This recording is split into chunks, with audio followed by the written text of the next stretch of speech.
సమస్త దేశములారా యెహోవాకు ఉత్సాహధ్వని చేయుడి, సంతోషముతో యెహోవాను సేవించుడి. ఉత్సాహగానము చేయిచు ఆయన సన్నిధికి రండి.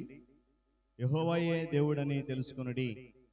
ఆయనే మనలను పుట్టించెను, మనము ఆయన వారము, మనము ఆయన ప్రజలము, ఆయన మేపు గొర్రెలము.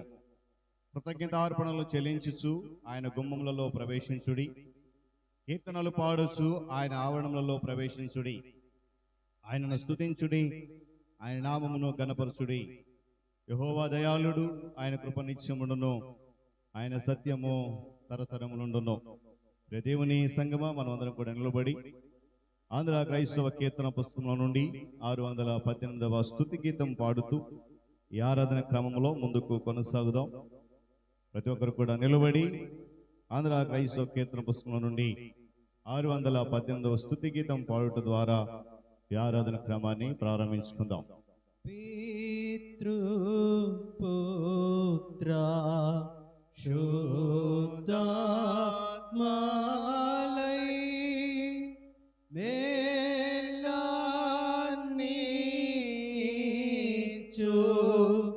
దేవుని స్తుతించు సర్వలోకమా.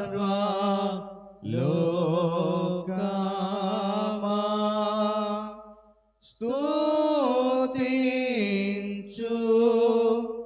దివ్య సైన్యమా.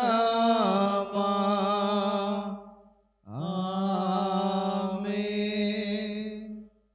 మహోన్నతుడును మహాగణుడు అయిన మా ప్రియ పరలోక తండ్రి, గొప్ప దేవుడా, మీ గణనామానికి వేలాది వందనాలు, స్తుతులు, స్తోత్రాలు చెల్లిస్తూ ఉన్నాం. నీ ఉచితమైన అపారమైన కృపా ప్రేమలను బట్టి మమ్మను నడిపిస్తున్న విధానం కొరకు కూడా వందనాలు చెల్లిస్తూ ఉన్నాం.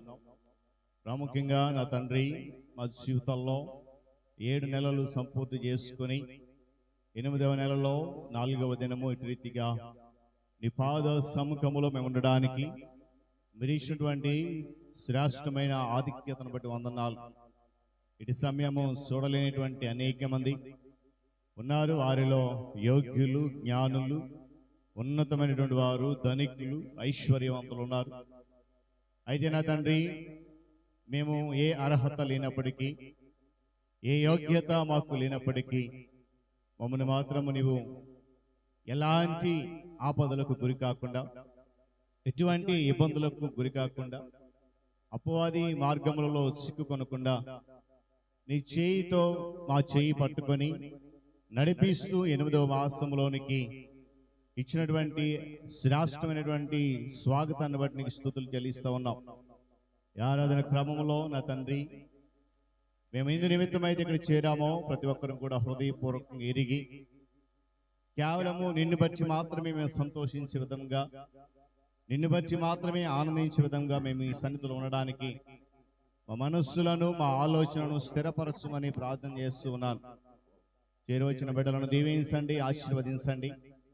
ఇంకా ఎవరైతే రావాల్సి ఉన్నదో వారు కూడా సకాలమందు నీ మందిరములకు వచ్చి మిమ్మల్ని స్తుతించి ఆరాధించి గణపరచడం ద్వారా మీ సన్నిధిలో నుండి వచ్చేటువంటి శ్రేష్టమైన దీవెన ఆశీర్వాదాలు పొందుకునే ఆధిక్యత వారికి కూడా దయచేయమని వేడుకుంటూ ఉన్నాను.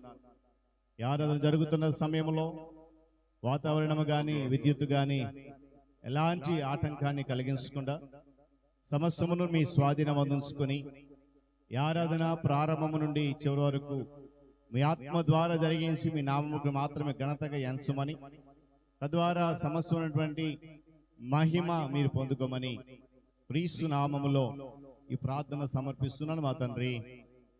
ఆమేన్. మంచిది పిల్లరా, మన మధ్య నిల్చుండి 115వ సంకీర్తన మొదటి నుండి చివరి వరకు ఉత్తర ప్రస్తుత రీతిగా చదువుదాం.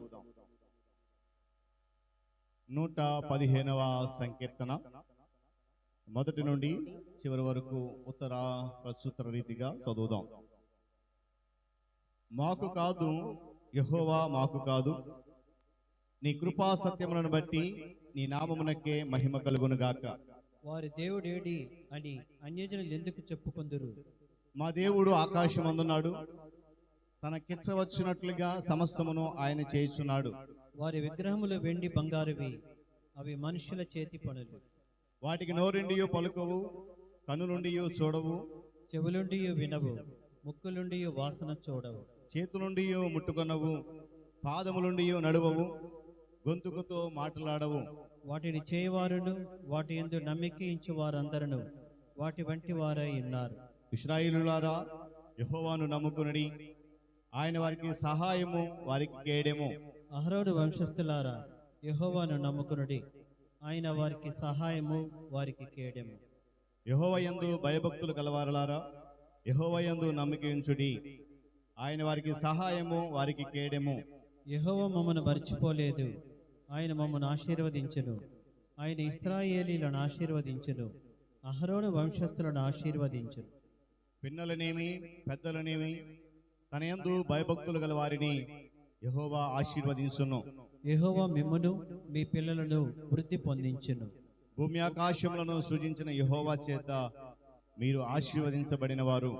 ఆకాశములు యెహోవా వశము, భూమిని ఆయన నరులకిచ్చి ఉన్నాడు. మృతులను మౌన స్థితిలోనికి దిగిపోవారును యెహోవాను స్తుతింపరు. మేమైతే ఇది మొదలుకొని నిత్యము యెహోవాను స్తుతించదము. యెహోవాను స్తుతించుడి. దేవుడు తన పరిశుద్ధ వాక్యాన్ని మన కొరకు దీవించును గాక. ప్రియులారా, మన మధ్య నిల్చోండి. ఆంధ్ర క్రైస్తవ కీర్తన పుస్తకం నుండి 159వ పాట. సర్వదేశములారా ఆ ఛాయలో ఉంటుంది.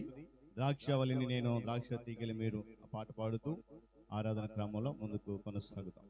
ఆంధ్ర క్రైస్తవ కీర్తన పుస్తకం నుండి 159వ పాట. ద్రాక్షవల్లిని నేను, ద్రాక్షాతి గెలు మీరు. వల్లిని నేను, ద్రాక్షాతి గెలు మీరు. అక్షయుడే సిటు పల్లికే, అక్షయుడే సిటు పల్లికే, అతి ముదమునను వినరండి. ద్రాక్షవల్లిని నేను, ద్రాక్షాతి గెలు మీరు. నాయందు దళితికే నాశనము దును నిజము. నాశనము దక మీరు, నాశనము దక మీరు. నాయందుండుడి ఫలింపన్. ద్రాక్షవల్లిని నేను, ద్రాక్షాతి గెలు మీరు. ఫలములని వనితిగే పనికిరా దని నరికి. పారావే ఎంబడును, పారావే ఎంబడును. నిరతము తాజ్యము నీ పులలో. ద్రాక్షవల్లిని నేను, ద్రాక్షాతి గెలు మీరు. ఫలించు ప్రతి తీగే ఫలముల పేరుగనివన్. పరిశుద్ధి చేయబడు, పరిశుద్ధి చేయబడు. ఎరుగరే మీరది అనవరతం. ద్రాక్షవల్లిని నేను, ద్రాక్షాతి గెలు మీరు. గాయందు దినగాని నయమగు కాపు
కూర్చుందాం. దేవుని పరిశుద్ధ నామమునకు మహిమ కలుగును గాక. హల్లెలూయా. చెప్దామా? హల్లెలూయా, హల్లెలూయా. చాలా సంతోషం పిల్లరా. దేవుడు ఇటు రీతిగా 8వ నెల మొదటి ఆదివారం ఆయన పాద సముఖములో మనమందరం ఉండడానికి చక్కటి శ్రేష్టమైన అవకాశము, ఆరోగ్యం మనకి ఇచ్చినందును బట్టి దేవుని పరిశుద్ధ నామమునకే మహిమ కలుగును గాక. ఈ సమయంలో నేటి పరిశుద్ధ దినములో ధ్యానం చేయడానికి యోహాను సువార్తలో నుండి 15వ అధ్యాయము 12వ వచనం నుండి 15 వచనముల భాగాన్ని చదువుకుందాం. యోహాను సువార్త 15వ అధ్యాయము 12 వచనము నుండి 15 వచనముల భాగాన్ని ఈ దినపు ధ్యాన భాగంగా చదువుదాం. వాక్య భాగాన్ని ప్రియులు సహోదరి శ్రీమతి సువర్ణ కుమారి బెహర గారు చదివి వినిపిస్తారు. తదుపరి శ్రీమతి కె హేమలత లారెన్స్ గారు మనను విజ్ఞాపన ప్రార్థనలో నడిపిస్తారు. దేవుని స్తోత్రం. ఈ దినమున మన కొరకు ఏర్పాటు చేయబడిన వాక్య భాగము యోహాను సువార్త 15వ అధ్యాయము 12 నుంచి 15 వచనాల వరకు చదువుకుందాం. నేను మిమ్మల్ని ప్రేమించిన ప్రకారము మీరొకరినొకరి ప్రేమింపవలనటే నా ఆజ్ఞ. తన స్నేహితుల కొరకు తన ప్రాణమును పెట్టువాని కంటే ఎక్కువైన ప్రేమ గలవాడెవడు ఎవడునూ లేడు. నేను మీకు ఆజ్ఞాపించు వాటిని చేసిన ఎడల మీరు నా స్నేహితులై యుందురు. దాసుడు తన యజమానుడు చేయు దానిని ఎరుగడు గనుక ఇక మిమ్మల్ని దాసులని పిలువక స్నేహితులని పిలుచుచున్నాను. ఎందుకనగా నేను నా తండ్రి వలన వినిన సంగతులన్నిటినీ మీకు తెలియజేసేదని. దేవుడి పరిశుద్ధ స్తోత్రం స్తోత్రం స్తోత్రం స్తోత్రం స్తోత్రం స్తోత్రం తండ్రినైనా పరిశుద్ధాత్మ దేవానికి వందనాలు నైనా, నీకు వందనాలు వందనాలు వందనాలు వందనాలు చెల్లించుకుంటున్నాను. గొప్ప దేవానికి వందనాలు తండ్రినైనా, దేవర రక్షకులనైనా నాయన ఇంతవరకు నైనా మమ్మల్ని సజీవ రెక్కల ఉంచిన విధానం పెట్టి ప్రభానికి వందనాలు చెల్లించుకుంటున్నాను. నీ పరిశుద్ధ దినం తండ్రినైనా, నీ మందిరంలోకి రాగలటుకునైనా నీవు చేసిన ఉపకారములన్నీ ప్రభానైనా నీ సన్నిధిని మేము స్థుతించుకునగలటుకు నైనా, నిన్ను మేము గడపరుచుకునగలటుకు తండ్రి, నిన్ను మహిమపరుచుకునగలటుకు నాయన ప్రభునైనా మమ్మల్ని నిలవబెట్టుకున్న విధానం బట్టి ప్రభు నీ సన్నిధిలోనైనా నేను ప్రార్థన చేస్తున్నాను. తండ్రి నీకు స్తోత్రాలు తండ్రినైనా. గతించిన నెల మాసములన్నీ కూడా తండ్రినైనా మా జీవితంలో నుంచి నువ్వు దొరికింపబడి చేసావు తండ్రినైనా. ఈ నూతనమైన మాసంలోనైనా తండ్రినైనా మేము అడుగు పెట్టేమంటే కేవలము నాయన నీ కృప, నీ కనికరము, నీ జాలి తండ్రి, నీకు వందనాలు తండ్రినైనా. దైవల రక్షకుడునైనా నీ దీన సేవకుని బట్టి నీకు వందనాలు తండ్రినైనా. నాయన బిడ్డని నీ సిలువ చాటులు మరుగుపరచండి తండ్రినైనా. ఏ వాక్యమైతే నాయన నా కొరకు సిద్ధపరిచి ఉన్నావో ఆ వాక్యము నాయన నువ్వు నాతో మాట్లాడమని ప్రభా నీ సన్నిధిలో నాయన నేను ప్రార్థన చేస్తున్నాను. నీ వాక్యమే నాయన మాకు జీవాన్ని ప్రసాదింపజేసిన వాడు నాయన. నీ వాక్యమే నాయన మాకు జీవాన్ని కలుగజేసినటువంటి వాడు తండ్రి నాయన. నీ వాక్యం లేకపోతే నాయన మేము బ్రతకలేము తండ్రి నాయన. నాయన మేము బ్రతికి ఉన్నామంటే కేవలం నాయన ప్రభా నీ కృప, నీ కనికరము, నీ జాలి తండ్రి, నీకు వందనాలు తండ్రి నాయన. నాయన చేరినటువంటి ప్రతి బిడ్డను కూడా నాయన మీరు దీవించి ఆశీర్వదించమని ప్రభా నీ సన్నిధిలో నాయన ప్రార్థన చేస్తున్నాను. ఏ బిడ్డ అయితే నాయన తండ్రినైనా ఏ సన్యాల అవసరతలు నాయన వాళ్ళ అక్కర్లు తండ్రినైనా సమస్తము నాయన నువ్వు సమకూర్చినటువంటి ప్రతి ఈవులు బట్టి నీకు వందనాలు చెల్లించుకుంటున్నాను. రాలేకపోవచ్చున నాయన నీ బిడ్డల కొరకు నాయన మేము ప్రార్థన చేస్తున్నామయ్యా. ఏమైనా ఎందు నిమిత్తమే రాలేదో తండ్రినైనా సమస్తము ఎరగనటువంటి వాడు తండ్రినైనా. నాయనా తండ్రినైనా అలా హృదయములు నాయన నువ్వు మార్చి దేవా తండ్రినైనా నీ సన్నిధిలోకి రాగలటుకు నాయన తండ్రి. నిన్ను నాయన నీ సన్నిధిలో నాయన నీ ముక్కుముళ్ళు చెల్లించుకుని అనువారు తండ్రినైనా మా జీవితంలో నీవు అనుగ్రహించమని ప్రభా నీ సన్నిధిలో నాయన మేము ప్రార్థన చేస్తున్నాము. దయగల రక్షకుడు నాయన తండ్రి విజ్ఞాపన ప్రార్థన అనుభవాలు తండ్రినైనా మా జీవితంలో అనుగ్రహించమని ప్రభా నీ సన్నిధిలో నాయన నేను ప్రార్థన చేస్తున్నాను. మా సంఘాన్ని మీరు జ్ఞాపకం చేసుకున్నందుకు వందనాలు. మా సంఘ బిడ్డలు అందరూ పట్ల నాయన ఆయా గ్రామాల్లో ఉన్నటువంటి నీ బిడ్డల బట్టి నాయన, ఆయా దేశాల్లో ఉన్నటువంటి నీ బిడ్డల బట్టి నాయన, మమ్మల్ని ప్రేమించినటువంటి బిడ్డల బట్టి తండ్రినైనా మా సంఘాన్ని అవసరతల మిత్తమైనా ప్రేమించుతున్న నీ బిడ్డలందరూ బట్టి ప్రభా నీ సన్నిధిలో మేము ప్రార్థన చేస్తూ స్తుతిస్తూ ఉన్నాము. దేవానికి వందనాలు. మరొకసారి దేవనైనా నీ యాజకుని దేవనైనా నీ పాదముల దగ్గర నేను పెట్టుకున్నాను, నీ చేతులకు నేను అప్పచెప్పుకున్నానయ్యా. ఆ బిడ్డ ద్వారా తండ్రినైనా ఆ బిడ్డ నోట నుండి వచ్చినట్టు ప్రతి మాటను తండ్రినైనా నా హృదయానుసారమైన మాటలు మాట్లాడగలుగుతున్నైనా నీ కృప చూపించమని యేసు పరిశుద్ధ నామమునైనా బ్రతమాలి వేడుకుంటున్నాను తండ్రి. వాక్య భాగము చదివి వినిపించినటువంటి సువర్ణ కుమారి గారు, విజ్ఞాపన ప్రార్థనలో నడిపించినటువంటి హేమలత లారెన్స్ గారు, వారి ఇరువురికి ప్రభు నామంలో వందనాలు తెలియజేస్తున్నాను. అందరం లేచి నిలబడదాం, స్తుతి ఆరాధన కొరకు సిద్ధపడదాం. వారి బిడ్డలు ముందుకు వచ్చి స్తుతి ఆరాధన నడిపిస్తారు. వారితో పాటు మనము కూడా చప్పట్లు కొడుతూ దేవుని నామాన్ని స్తుతించారు. అందరం లేచి నిలబడి స్తుతి ఆరాధనలో పాలిభాగస్సులు అవ్వాలని మనం చేస్తూ ఉన్నాం. అటువంటి ప్రేమ అయింది కనుక హృదయపూర్వకంగా దేవుని నామాన్ని ఘనపరచడానికి మనం ఇష్టపడదాం. ఎవరు కూడా దయచేసి అనాలోచితంగా ఉండొద్దని ప్రభుపేట మీకు మనం చేస్తూ ఉన్నాను. మనందరికీ దేవుడు చక్కటి ఆరోగ్యం ఇచ్చాడు కనుక హృదయపూర్వకంగా చప్పట్లు కొడుతూ ప్రభుని ఘనపరచాలని మనం చేస్తూ ఉన్నాను.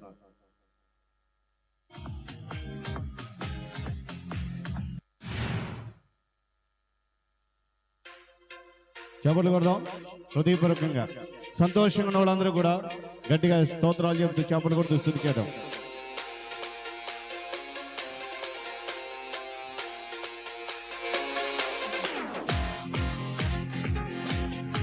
యేసయ్య ప్రేమ మాధుర్యము అది వర్ణించలేని ప్రేమ. హృదయపూర్వక చప్పట్లు కొడదాం.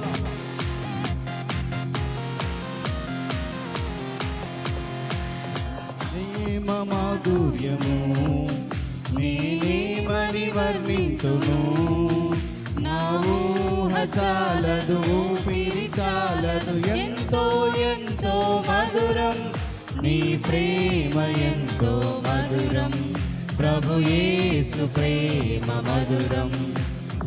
ప్రేమ మాధుర్యము నేనేమని వర్ణింతును, నా ఊహ చాలదు, ఊపిరి చాలదు, ఎంతో ఎంతో మధురం నీ ప్రేమ, ఎంతో మధురం ప్రభు యేసు ప్రేమ మధురం. నా పూర్ణ హృదయముతో, నా పూర్ణ ఆత్మతో, నా పూర్ణ మనసుతో నిన్ను పూజింతు నా ప్రభువా. నా అందరూ చేపలు కొడతా గట్టిగా, గడి చేపలు కొడుతూ ఆత్మతో, నా పూర్ణ మనసుతో నిన్ను పూజింతు నా ప్రభువా. నీ ప్రేమ మాధుర్యము నేనేమని చెబుదామా, పాడదామా. ఊపిరి చాలదు, ఎంతో ఎంతో మధురం నీ ప్రేమ, ఎంతో మధురం ప్రభు యేసు ప్రేమ మధురం. ఆమేన్. చెబులు కొడదాం. దేవదూతలు రెయిన్బోలైన నామమును స్తుతి చేస్తూ ఉన్నాయి, ఆయన ప్రేమను పొగుడుతూ ఉన్నాయి, గణపరుస్తూ ఉన్నాయి. కృపామయుడు ఆయన, కరుణించేవాడు. హృదయపూర్వక చెబులు కొడదాం గట్టిగా. దూతలు రేయింబవళ్ళు కొనియాడుచుందురు నీ ప్రేమను, దేవదూతలు రేయింబవళ్ళు కొనియాడుచుందురు నీ ప్రేమను. కృపామయుడా, కరుణించువాడా, ప్రేమ స్వరూపా ప్రణుదింతున. రెండు సరళ గడి చెబుదాం. కృపామయ, ఆమేన్, హల్లెలూయా. కరుణించువాడా, ప్రేమ స్వరూపా ప్రణుదింతునయ్యా. నా పూర్ణ హృదయం చెప్తాం. నా పూర్ణ హృదయముతో, నా చప్పలు కొడాలి. నా పూర్ణ మనసుతో నిన్ను పూజింతు నా ప్రభువా. నా పూర్ణ హృదయముతో, ఆమేన్, నా పూర్ణ ఆత్మతో, నా పూర్ణ మనసుతో నిన్ను పూజింతు నా ప్రభువా.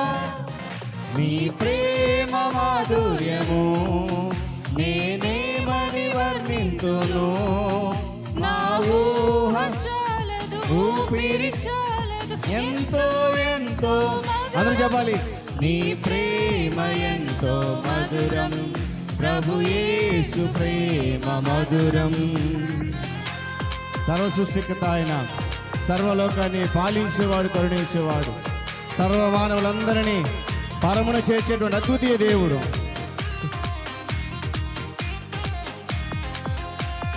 సర్వ సృష్టిని సర్వలోకమును కాపాడువాడవు, పాలించువాడవు, సృష్టికర్తవు, సర్వలోకమును కాపాడువాడవు, పాలించువాడవు, సర్వ మానవులను పరమున చేర్చెడి అద్వితీయుడా, ఆరాధ్య దైవమా. అందరూ చెప్దాం.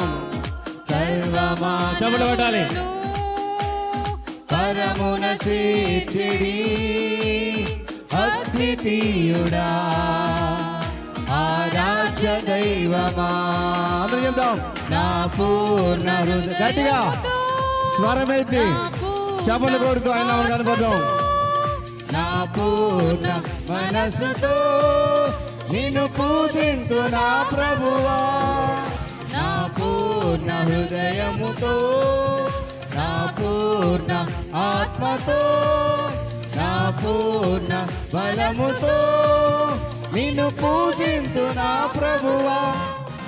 నీ ప్రేమ మాధుర్యము నేనేమని వర్ణింతును, నా ఊహ చాలదు, ఊపిరి చాలదు, ఎంతో ఎంతో మధురం. నీ ప్రేమ ఎంతో మధురం, ప్రభు యేసు ప్రేమ మధురం. ప్రేమ ఎంతో మధురం, ప్రభు యేసు ప్రేమ మధురం. నీ ప్రేమ ఎంతో మధురం, ప్రభు యేసు ప్రేమ మధురం. ఆమేన్. హృదయపూర్వక తలలో ఉంచుదాం. ఎవరు కూడా దయచేసి ఆలోచిస్తుండొద్దండి. నిత్యము ఆయన మనలను కాపాడుతూ తన కృపలో తన కాపుదలు నడిపిస్తున్నటువంటి దేవుడు, ఆశ్చర్యకరుడు, ఆలోచనకర్తైన దేవుడు, చిరకాలము మనతో ఉండి నడిపించే దేవుడు, మన కష్టాల్లో మన కన్నీళ్ళలో మనల్ని మోస్తున్నటువంటి దేవుడు, ధైర్యపరిచి ఆదరణ కలిగించేటువంటి దేవుడు. కనుక అందరూ హృదయపూర్వకంగా దేవుని వైపు చూద్దామండి. ఎవరు కూడా దయచేసి ఆలోచన ఉండదు. ఇది శ్రేష్టమైన సమయం. దేవుని మాటలు వినడానికి సిద్ధపడవచ్చిన మనము మరింతగా మన హృదయాన్ని సిద్ధం చేసుకుని దేవుని సన్నిధిలో మనలను మనము ఆయన కొరకు సమర్పించుకుందాం. పౌలు చెప్పినట్లుగా మీ శరీరమును సజీవ యాగముగా ఆయనకు సమర్పించుకున్నాడని వేడుకుంటున్నానని చెప్పినట్లుగా ఈ స్తుతి ఆరాధనలో హృదయపూర్వకంగా మన హృదయాన్ని దేవుని సన్నిధిలో కుమరిద్దాం. కష్టాలలో కన్నీళ్లలో నన్ను మోయు నీ స్నేహం, నన్ను ధైర్యపరచి ఆదరణ కలిగించు నా యేసు నీ స్నేహం. అందరూ చెప్దామా? కష్టాలలో కన్నీళ్లలో నన్ను మోయు నీ స్నేహం, నన్ను ధైర్యపరచి ఆదరణ కలిగించు నా యేసు నీ స్నేహం. చిరకాల స్నేహం ఇది నా యేసు స్నేహం, చిరకాల స్నేహం ఇది నా యేసు స్నేహం. చిరకాల స్నేహితుడా, నా హృదయాన సన్నిహితుడా, చిరకాల స్నేహితుడా, నా హృదయాన సన్నిహితుడా, నా తోడు నీవయ్యా, నీ స్నేహం చాలయ్యా, నా నీడ నీవయ్యా, ప్రియ చెప్దాం. చిరకాల స్నేహం, ఇది నా యేసు స్నేహం. చిరకాల స్నేహం, ఇది నా యేసు స్నేహం. ప్రార్థన చేద్దాం. తల ఉంచి హృదయపూర్వకంగా మరొకసారి దేవుని వైపు చూద్దాం. ప్రభువా, ఇదిగో నీ మాటలు వినడానికి ఇష్టపడుతున్నాను. నన్ను సిద్ధపరచు, నా హృదయాన్ని సిద్ధపరచు, నా తలంపులు, నా ఆలోచన సమస్యమును నీ వాక్యం వైపు కేంద్రీకరించి ఉంచడానికి నీ సహాయాన్ని అనుగ్రహించని దేవుని సన్నిధిలో ప్రార్థన చేద్దాం. మహాగణుడు, మహోన్నతుడ, ప్రియ పరలోక తండ్రి, స్తోత్రాలు.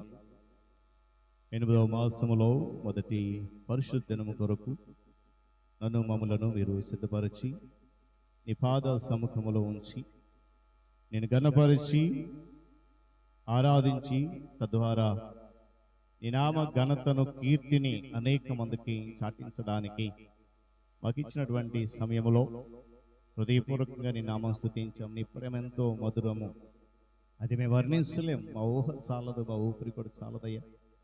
ఆయన చిరకాలము మాతో నువ్వు స్నేహం చేయడానికి ఇష్టపడుతున్న దేవుడు. అలాంటి నేను కలిగి ఉన్న మేము ధన్యులం. ఇంతవరకు జరిగినటువంటి ఈ స్తుతి ఆరాధన అంతటిలో ఎవరెవరైతే హృదయపూర్వకంగా నాయన స్వరమెత్తి నీ నామాన్ని స్తుతించారో వారందరినీ చూస్తున్నాం కనుక దీవించి ఆశీర్వదించి కృపలో భద్రపరచండి. తదుపరి నీ వాక్యంలో మేము వెళ్తుండగా నీ సన్నిధి మాతో ఉంచుతున్నందుకు వందనాలు. ఇదిగో నీ దాసుడుగా నేనైతే ఈ పక్షంగా నిలబడబోతా ఉన్నాను. బలహీనుడను వట్టివాడను. నీ సిలువ చాటును నన్ను మరుగుపరచండి. నాతో మాతో మీరు మాట్లాడండి.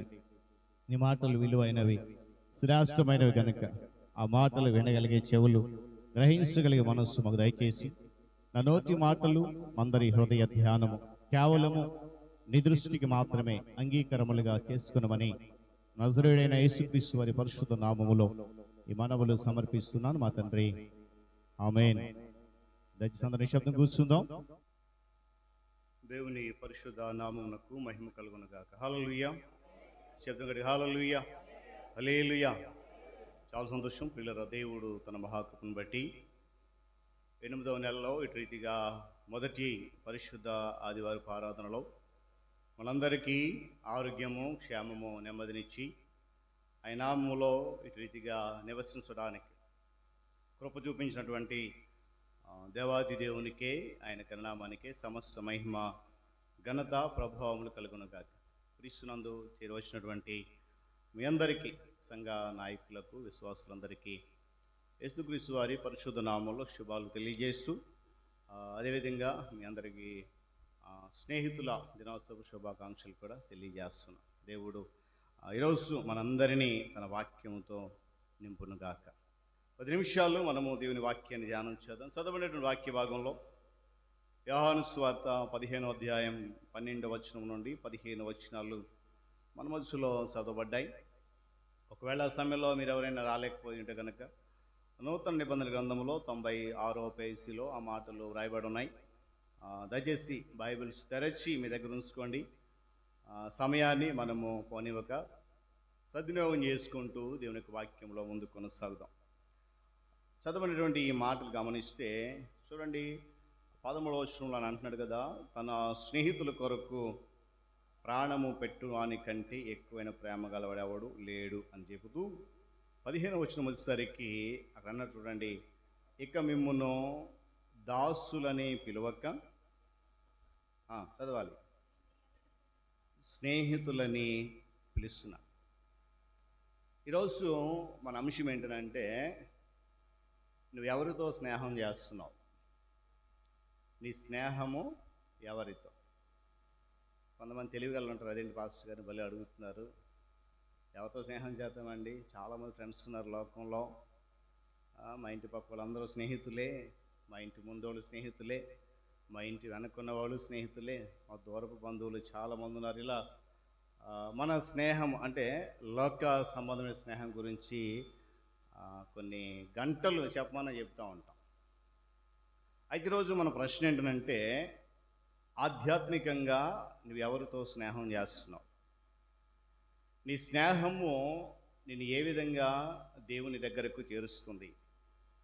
నీ స్నేహము నిన్ను ఆత్మీయంగా ఏ విధంగా నడిపిస్తుంది, నీ స్నేహము ఎవరితో చేస్తున్నావు, ఆ స్నేహం చేసేవారు నేను ఏ విధంగా ప్రలోభాలకు గురి చేస్తున్నారు, లేక నువ్వు స్నేహం చేస్తున్నటువంటి ఆ వ్యక్తులు నేను ఏ విధంగా వారి ప్రభావాన్ని నీ మీద ఏ విధంగా చూపిస్తున్నారు, ఇలాంటివన్నీ కూడా ఆధ్యాత్మికంగా మనము ఆలోచించాల్సిన అవసరం ఉంది. కారణం ఏంటంటే వాక్యం చాలా సుడుగా చెప్తుంది.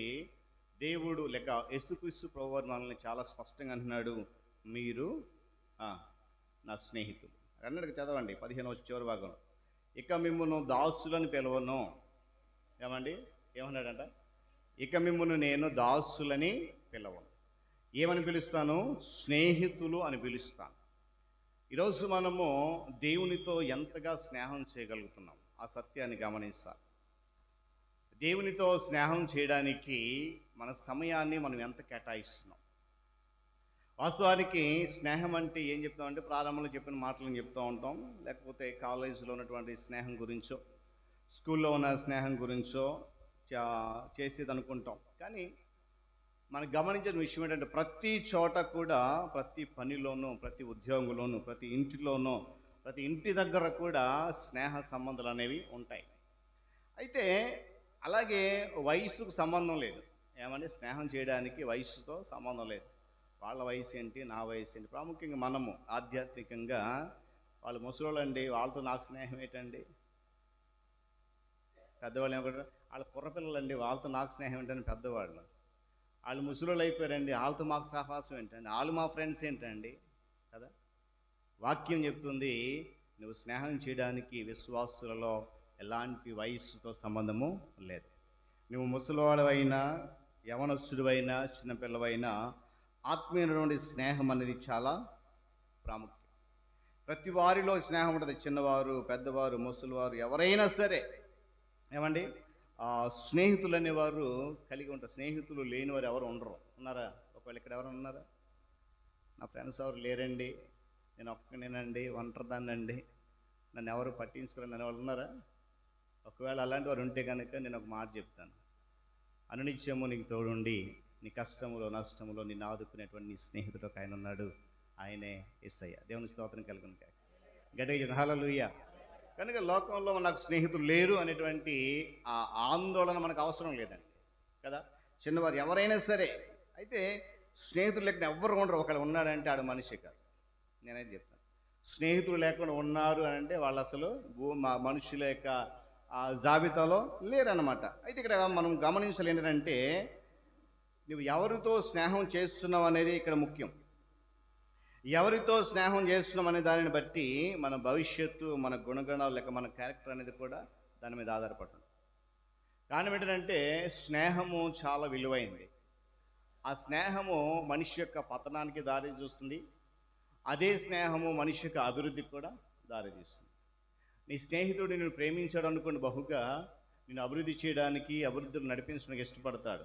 అదే స్నేహితుడు ఏమండి నేను ప్రేమించలేదు అనుకోండి, ఆ స్నేహమే నీ అభివృద్ధికి ఆటంకంగా మారుతుంది.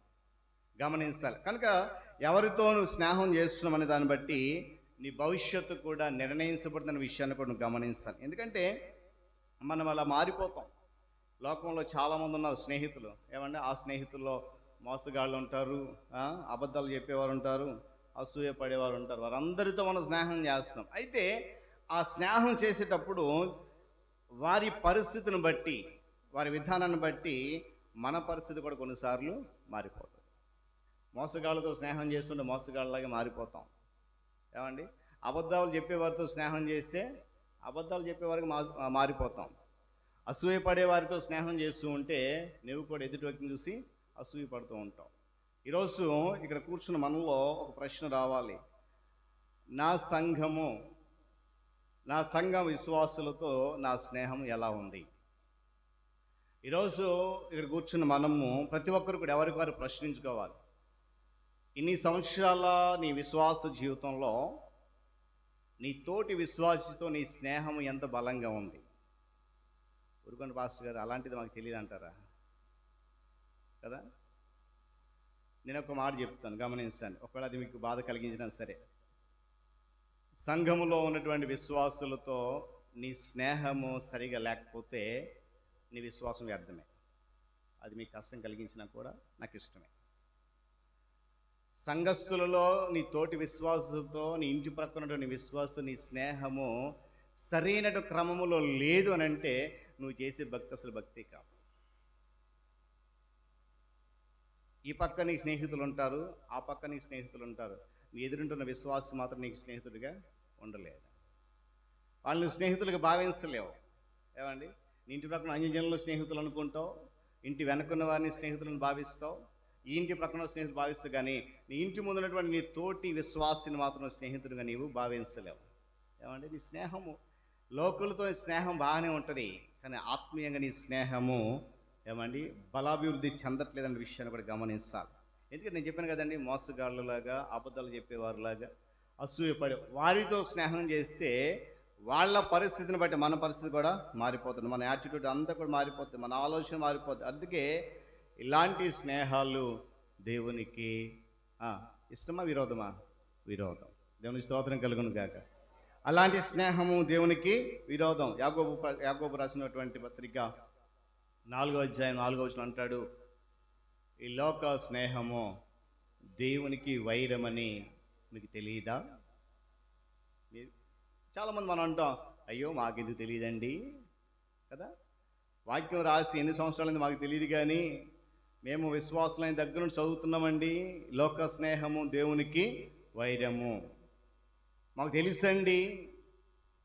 తెలిసినా కూడా ఆ లోకముతో సహవాసం చేయడానికి ఇష్టపడతామే, కానీ ఏమండి నీ తోటి పరిశుద్ధులతో స్నేహం చేయడానికి ఇష్టపడం.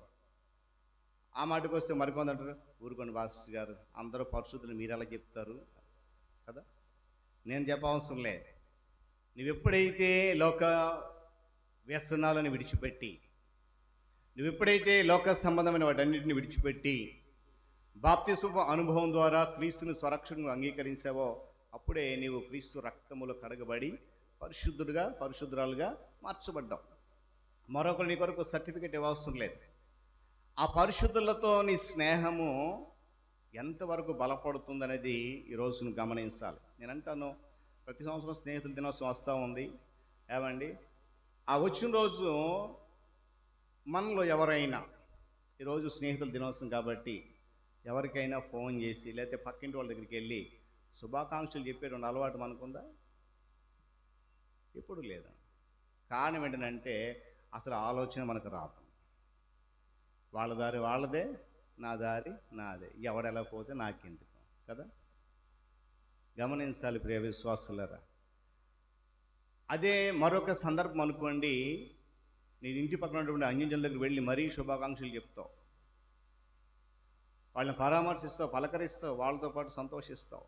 కానీ ఇలాంటి సందర్భం ఒకటి వచ్చినప్పుడు, నా తోటి విశ్వాసం ఒక ఆమె ఉంది, నా తోటి విశ్వాసం ఒక ఆయన ఉన్నాడు, వాళ్ళ దగ్గరికి వెళ్ళి నా సంతోషాన్ని పంచుకున్న ఆలోచన మనకు రాదు. ఇది చాలా చింతించాల్సినటువంటి పరిస్థితి.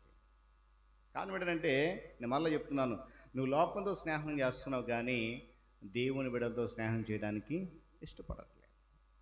వాక్యం చాలా గద్దిస్తుంది సూటిగా, ఈ లోక స్నేహము దేవునితో వైరమని మీరు ఎరుగరా. ఆ తర్వాత, కాబట్టి ఎవడు ఈ లోకముతో స్నేహము చేయగోరునో వాడు దేవునికి శత్రువు.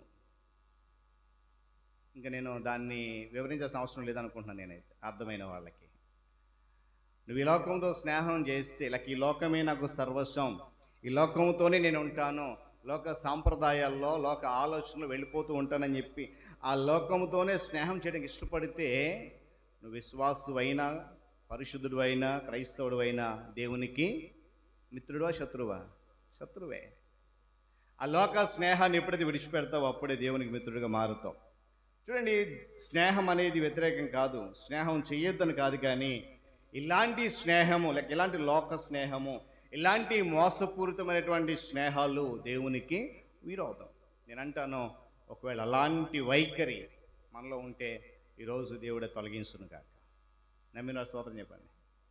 హల్లెలూయా, గట్టిగా హల్లెలూయా. ఏమండి, బయట వాళ్ళందరినీ కలుపుకుంటావు స్నేహితులుగా, కానీ విశ్వాసుని మాత్రం స్నేహితుడిగా అంగీకరించావు. అది ఎందుకనేది కొన్నిసార్లు అర్థం కానిటువంటి పరిస్థితి వెళ్ళిపోతూ ఉంటుంది. లోక స్నేహము, లోకంలో స్నేహము దేవునితో వైరం. ఎందుకనంటే ఇక్కడ లోకం అంటే సమస్తము కూడా భ్రష్టమైపోయినటువంటి మానవ లోకం. కారణం ఏంటో తెలుసా? అది ఎప్పుడు కూడా దేవుని మీద తిరుగుబాటు చేస్తూనే ఉంటుంది. అది ఎప్పుడు కూడా దేవునికి వాక్యానికి వ్యతిరేకంగానే జీవిస్తూ ఉంటుంది. ఎప్పుడు కూడా దేవునికి అవిధేయత చేసే స్థితిలోనే ఉంది. కాబట్టి దానితో స్నేహం చేస్తున్నావు అని అంటే నిజ దేవునికి నువ్వు శత్రువుగా మారిపోయినట్టే. లోకం అందుకే అంటాడు కదా, లోకము మిమ్మల్ని ద్వేషింపనేరదు అంటాడు. ఏమండి? లోకము మిమ్మల్ని, కారణం ఏంటంటే లోకాన్ని మనం ఎక్కువ ప్రేమిస్తూ స్నేహం చేస్తున్నాం కనుక లోకం మనం ద్వేషిస్తుంది. ఒకవేళ లోకంతో కాకుండా దేవునితో, దేవుని బిడ్డతో మనం స్నేహం చేస్తే లోకం తప్పనిసరి మనం ద్వేషిస్తారు. అది అక్కడ దేవుని యొక్క వాక్యం అదే చెప్తాడు. లోకమును నేను నిందిస్తున్నాను, లేక లోకం యొక్క ఆ చెడ్డతనాన్ని నేను బయటపెడుతున్నాను కనుక లోకం నన్ను ద్వేషిస్తుంది. మిమ్మల్ని ద్వేషించట్లేదు. కారణం ఏంటంటే మీరు ఇంకా ఎలా ఉన్నారు? లోకంలో ఆ లోకంతో స్నేహం చేస్తున్నారు కనుక మిమ్మల్ని ద్వేషించట్లేదు. గమనించాలి. ఈ యొక్క ఉదయకాల సమయంలో దాంతో నువ్వు స్నేహం చేస్తున్నావేమో. నేనంటాను ఈరోజు ఈ స్నేహితుల దినోత్సవం రోజున ఒక తీర్మానం చేసుకోవాలి. ఇకనైనా ఈ లోక స్నేహాన్ని విడిచిపెట్టి నా దేవునితో, నా దేవుని బిడ్డలతో, నా సంఘముతో నేను స్నేహం చేయాలన్న ఆలోచన ప్రతి ఒక్కరికి రావాలి. దేవుని స్తోత్రం కలుగును గాక. చూడండి, మనలో ఇప్పటికీ చాలా మందిలోని నేనైతే ఏమంటానంటే ఆ దరిద్రపు ఆలోచన అంటాను. నీకు కోపం వచ్చినా కూడా వాళ్ళ కులం ఏంటండి, మా కులం ఏంటండి, పోదా ఇంకా? ఏమండి? లోకంలో ఉన్నప్పుడు అన్నీ ఆలోచించో, దేవుని దగ్గరికి వచ్చినప్పుడు కూడా పోదా, పిచ్చి పోదా? నువ్వు ఏ కులం వాడవో చూసి దేవుడు నిన్ను ప్రేమించలేదు. నువ్వు ఏ జాతి వాడవో చూసి నేను దేవుడు ప్రేమించలేదు. ఏమండి? నీలో ఆయనకు నచ్చింది నీ హృదయము. నీ హృదయము ఆయనకి ఇవ్వడానికి నువ్వు ఇష్టపడ్డావు కనుక దేవుడు నిన్ను ప్రేమిస్తున్నాడు. అంతేగాని నువ్వు ఏ కులపోడివి అనేది దేవునికి అనవసరం. మరి దేవునికే పక్షపాతం లేనప్పుడు మనకెందుకండి? నేను అంటాను, ఆ పక్షపాతం ఉన్నంత కాలం, ఏమండి, ఆ దరిద్రపు ఆలోచన మనలో ఉన్నంత కాలం తోటి విశ్వాసంతో నువ్వు స్నేహము చేయలేవు. నీ ప్రక్కన కూర్చున్న విశ్వాస అంటే నీకు చాలా అంటు రోగం వల్ల భావిస్తావు. నేను చాలామంది గమనిస్తూ ఉన్నాను. మీరు బాధపడినా కూడా సూటిగా చెప్పాల్సిన మాటలు. దేవుని సన్నిధిలోకి వచ్చిన తర్వాత అంటు రోగాలు ఏమి ఉండవండి. ఇది పరిశుద్ధపరచబడిన ఆలయం. ఏమండి? అంటు రోగాలను బయట ఉంటాయి, దేవుని సన్నిధిలో కాదు. ఇక్కడ అందరం ఒకటే. క్రీస్తులో పౌలు అంటాడు, ఒక్క శరీరములో అనేక అవయవములు ఎలా ఉన్నాయో అలాగే మనమంతా కూడా. పాస్ట్గా ఊరుకోండి, పాస్ట్గా మీరు చూస్తున్నారు కదా, ఎంత ఇరికైనా సర్దుకుని కూర్చుంటున్నాం. ఎలా కూర్చుంటాం అంటే పైకి మాత్రం అబ్బా ఎప్పుడైపోద్దబ్బా, దీని పక్కన నుంచి లేచిపోవాలబ్బా. లేరా అటువంటి వాళ్ళు? లేరంటారా? ఉన్నారు. ప్రార్థన ఎప్పుడైపోద్ది, దీని పక్క నుంచి నేను ఎప్పుడు లేచిపోవాలి, వీడి పక్కన ఎప్పుడు వెళ్ళిపోవాలబ్బా. అవ్వకపోతే వెళ్ళలేను, వెళ్తే పాస్ట్గా ఊరుకోడు. జాగ్రత్త. ఆలోచన ఉన్నంత కాలము నీ తోటి విశ్వాసం, నీ స్నేహము ఏమాత్రము బలపడదు. అలా నీ తోటి విశ్వాసం స్నేహం చేయలేదంటే నువ్వు దేవునికి శత్రువుగా మిగిలిపోతావు కానీ మిత్రుడిగా ఉండలేవు. గమనించాలి ఉదయకాల సమయంలో. ఎందుకంటే యేసుక్రీస్తు ప్రభు వారిని ఏమండి సిలువ వేసినటువంటి ఆ లోకంతో స్నేహం చేయడానికి నువ్వు ఇష్టపడుతున్నావు అని అంటే, ఆయనను మరణానికి అప్పగించిన లోకముతో నీవు సహవాసం కలిగి ఉండాలని దాని ఉద్దేశాలు, దాని ఆశయాలు, దాని కోరికలు, సంతోషాన్ని నువ్వు అనుసరించడానికి ఇష్టపడుతున్నావు అని అంటే ఏమంటే మరి నీ విశ్వాసం ఏది? నీ భక్తి ఏది? నీ క్రైస్తవ్యం ఏది? జాగ్రత్త. ఈరోజు నేను గమనించాలి. దేవునికి వాక్యము ఇక్కడ ఉన్న మనందరూ సూటిగా గద్దిస్తూ ఉంది. ఆయన చాలా సూటిగా మాట్లాడుతున్నాడు. మీరు నాకు చెప్పాలి స్నేహితులు, దాసులు కాదు. ఇక్కడ ఎవరికి కూడా దాసులమో కాదు. ఏమండి? దేవుడే మనల్ని ఒప్పుకోవట్లేదు దాసుడు అంటానికి. మరొకరిని దాసుడు అంటే మనం ఎలా అనగలుగుతాం? స్వయంగా సర్వసృష్టికర్త దేవుడు తన యొక్క అధిష్టానాన్ని విడిచిపెట్టి మన కొరకు భూమి మీదకి వచ్చి పాపలోకములో పరిశుద్ధుడిగా జీవించి పాపులైన మనుషులందరినీ తనకు స్నేహితులుగా ఎంచుకున్నాడు ఆయన. అలాంటప్పుడు మనలో మనకి ఎందుకండి భేదాలు కదా? గమనించ. స్నేహం అంటే మహా అయితే ఏం చేస్తాం? ఇందాక చెప్పాను ప్రారంభంలో, ఫ్రెండ్షిప్ రోజున ఫేస్బుక్లోనో, వాట్సాప్లోనో, లేకపోతే ఇంకా చాలా చాలా ఉన్నాయి. వాటన్నింటిలో ఒక మెసేజ్ పెడతాం, హ్యాపీ ఫ్రెండ్షిప్ డే, అయిపోయి ఇంకా అంతే. నేనైతే అంటాను అది నిజమైన స్నేహము కాదు. కొంతమంది మా పాస్టర్ గారికి చాలా గ్రూపులు ఉన్నాయి. అందులో కూడా ఇలాంటి రోజులు వచ్చినప్పుడు మరి వ్యక్తిగతంగా ఎవరెవరు ఫోన్ చేసి నేనైతే ఎవరికి చేయనులే అండి, ఒప్పుకుంటున్నాను. అలాగని ఆ గ్రూపులో ఏ మెసేజ్ కూడా నేను పెట్టను. వాట్సాప్ నిండిపోతూ ఉంటుంది అన్నమాట. నేను అనిపిస్తూ ఉంటుంది, వీళ్ళు ఎప్పుడైనా ఒకరితో ఒకరు ఎప్పుడైనా మాట్లాడుకున్నారా? ఈ ఫ్రెండ్షిప్ డేలు అయినా, మ్యారేజ్ డేలు అయినా, బర్త్డేలు అయినా, ఏవైనా సరే వాట్సాప్ గ్రూప్ నిండిపోతూ ఉంటాయి అన్నమాట. అప్పుడప్పుడు నేను గ్రూప్లో ప్రశ్నిస్తూ ఉంటాను, అయ్యా ఆ వ్యక్తికి మీరు ఎవరైనా ఫోన్ చేసి మాట్లాడారా అని. ఎవడో సమాధానం చెప్పడం అనుకోండి. ఎందుకు మాట చెప్తానంటే, స్నేహం అంటే కేవలము ఫేస్బుక్లోనో వాట్సాప్లోనో శుభాకాంక్ష చెప్పిన కాదు. ఏమండి, ఆ ఒక్క మెసేజ్ తప్ప ఆ స్నేహితుడికి ఫోన్ చేసి ఒక 10 నిమిషాలు మాట్లాడాలి, ఒక 5 నిమిషాలు వాళ్ళతో సంతోషించాలనేటువంటి ఆలోచన రాదు, మాట్లాడరు. కానీ బైబిల్ ఏం చెప్తుంది తెలుసా? సామెతల గ్రంథము 17:17లో నిజమైన స్నేహితుడు విడువక. మరి ఈరోజు నువ్వు నిజమైన స్నేహితుడిగా ఉన్నావా? ఏమండి, నిజమైన స్నేహం అనేది మనలో కనబడుతుందా? వాక్యం చాలా సూటిగా చెప్తుంది, నిజమైన స్నేహితుడు విడువక, వాడి కష్టం వచ్చినా, నష్టం వచ్చినా, బాధ వచ్చినా, వ్యాధులు వచ్చినా విడవకుండా ప్రేమించేటువంటి స్నేహితుడు ఒక్కరే, ఆయనే యేసయ్య. దేవుని స్తోత్రం కలుగును గాక. చెప్పాలి కదా, హల్లెలూయా. ఏమండి, నిజమైన స్నేహితుడు ఆయన. అందుకే ఎప్పుడు కూడా చూడండి, మనం ఆయనకు దగ్గరకు వచ్చినా రాకపోయినా, ఆయనకు లోబడినా లోబడకపోయినా, వాక్యాన్ని అనుసరించి మన జీవితాన్ని మార్చుకున్నా మార్చుకోలేకపోయినా, లోకంతో స్నేహం చేస్తూ లోక సంబంధమైన అలవాట్లు పాటిస్తున్నప్పటికీ కూడా ఆయన మనల్ని విడువాక, చెప్పాలి, విడువాక ప్రేమిస్తున్నాడు. ఆ ప్రేమను మనం గ్రహించలేకపోతూ ఉన్నాం. చూడండి, మనం అంతా బాగుంటే చూసేవాడు, మన దగ్గర డబ్బులు ఉంటే కలిసేవాడు, లేకపోతే ఏదో పవర్ ఉంటే మన దగ్గర సహకరించేవాడు కాదు స్నేహితుడు.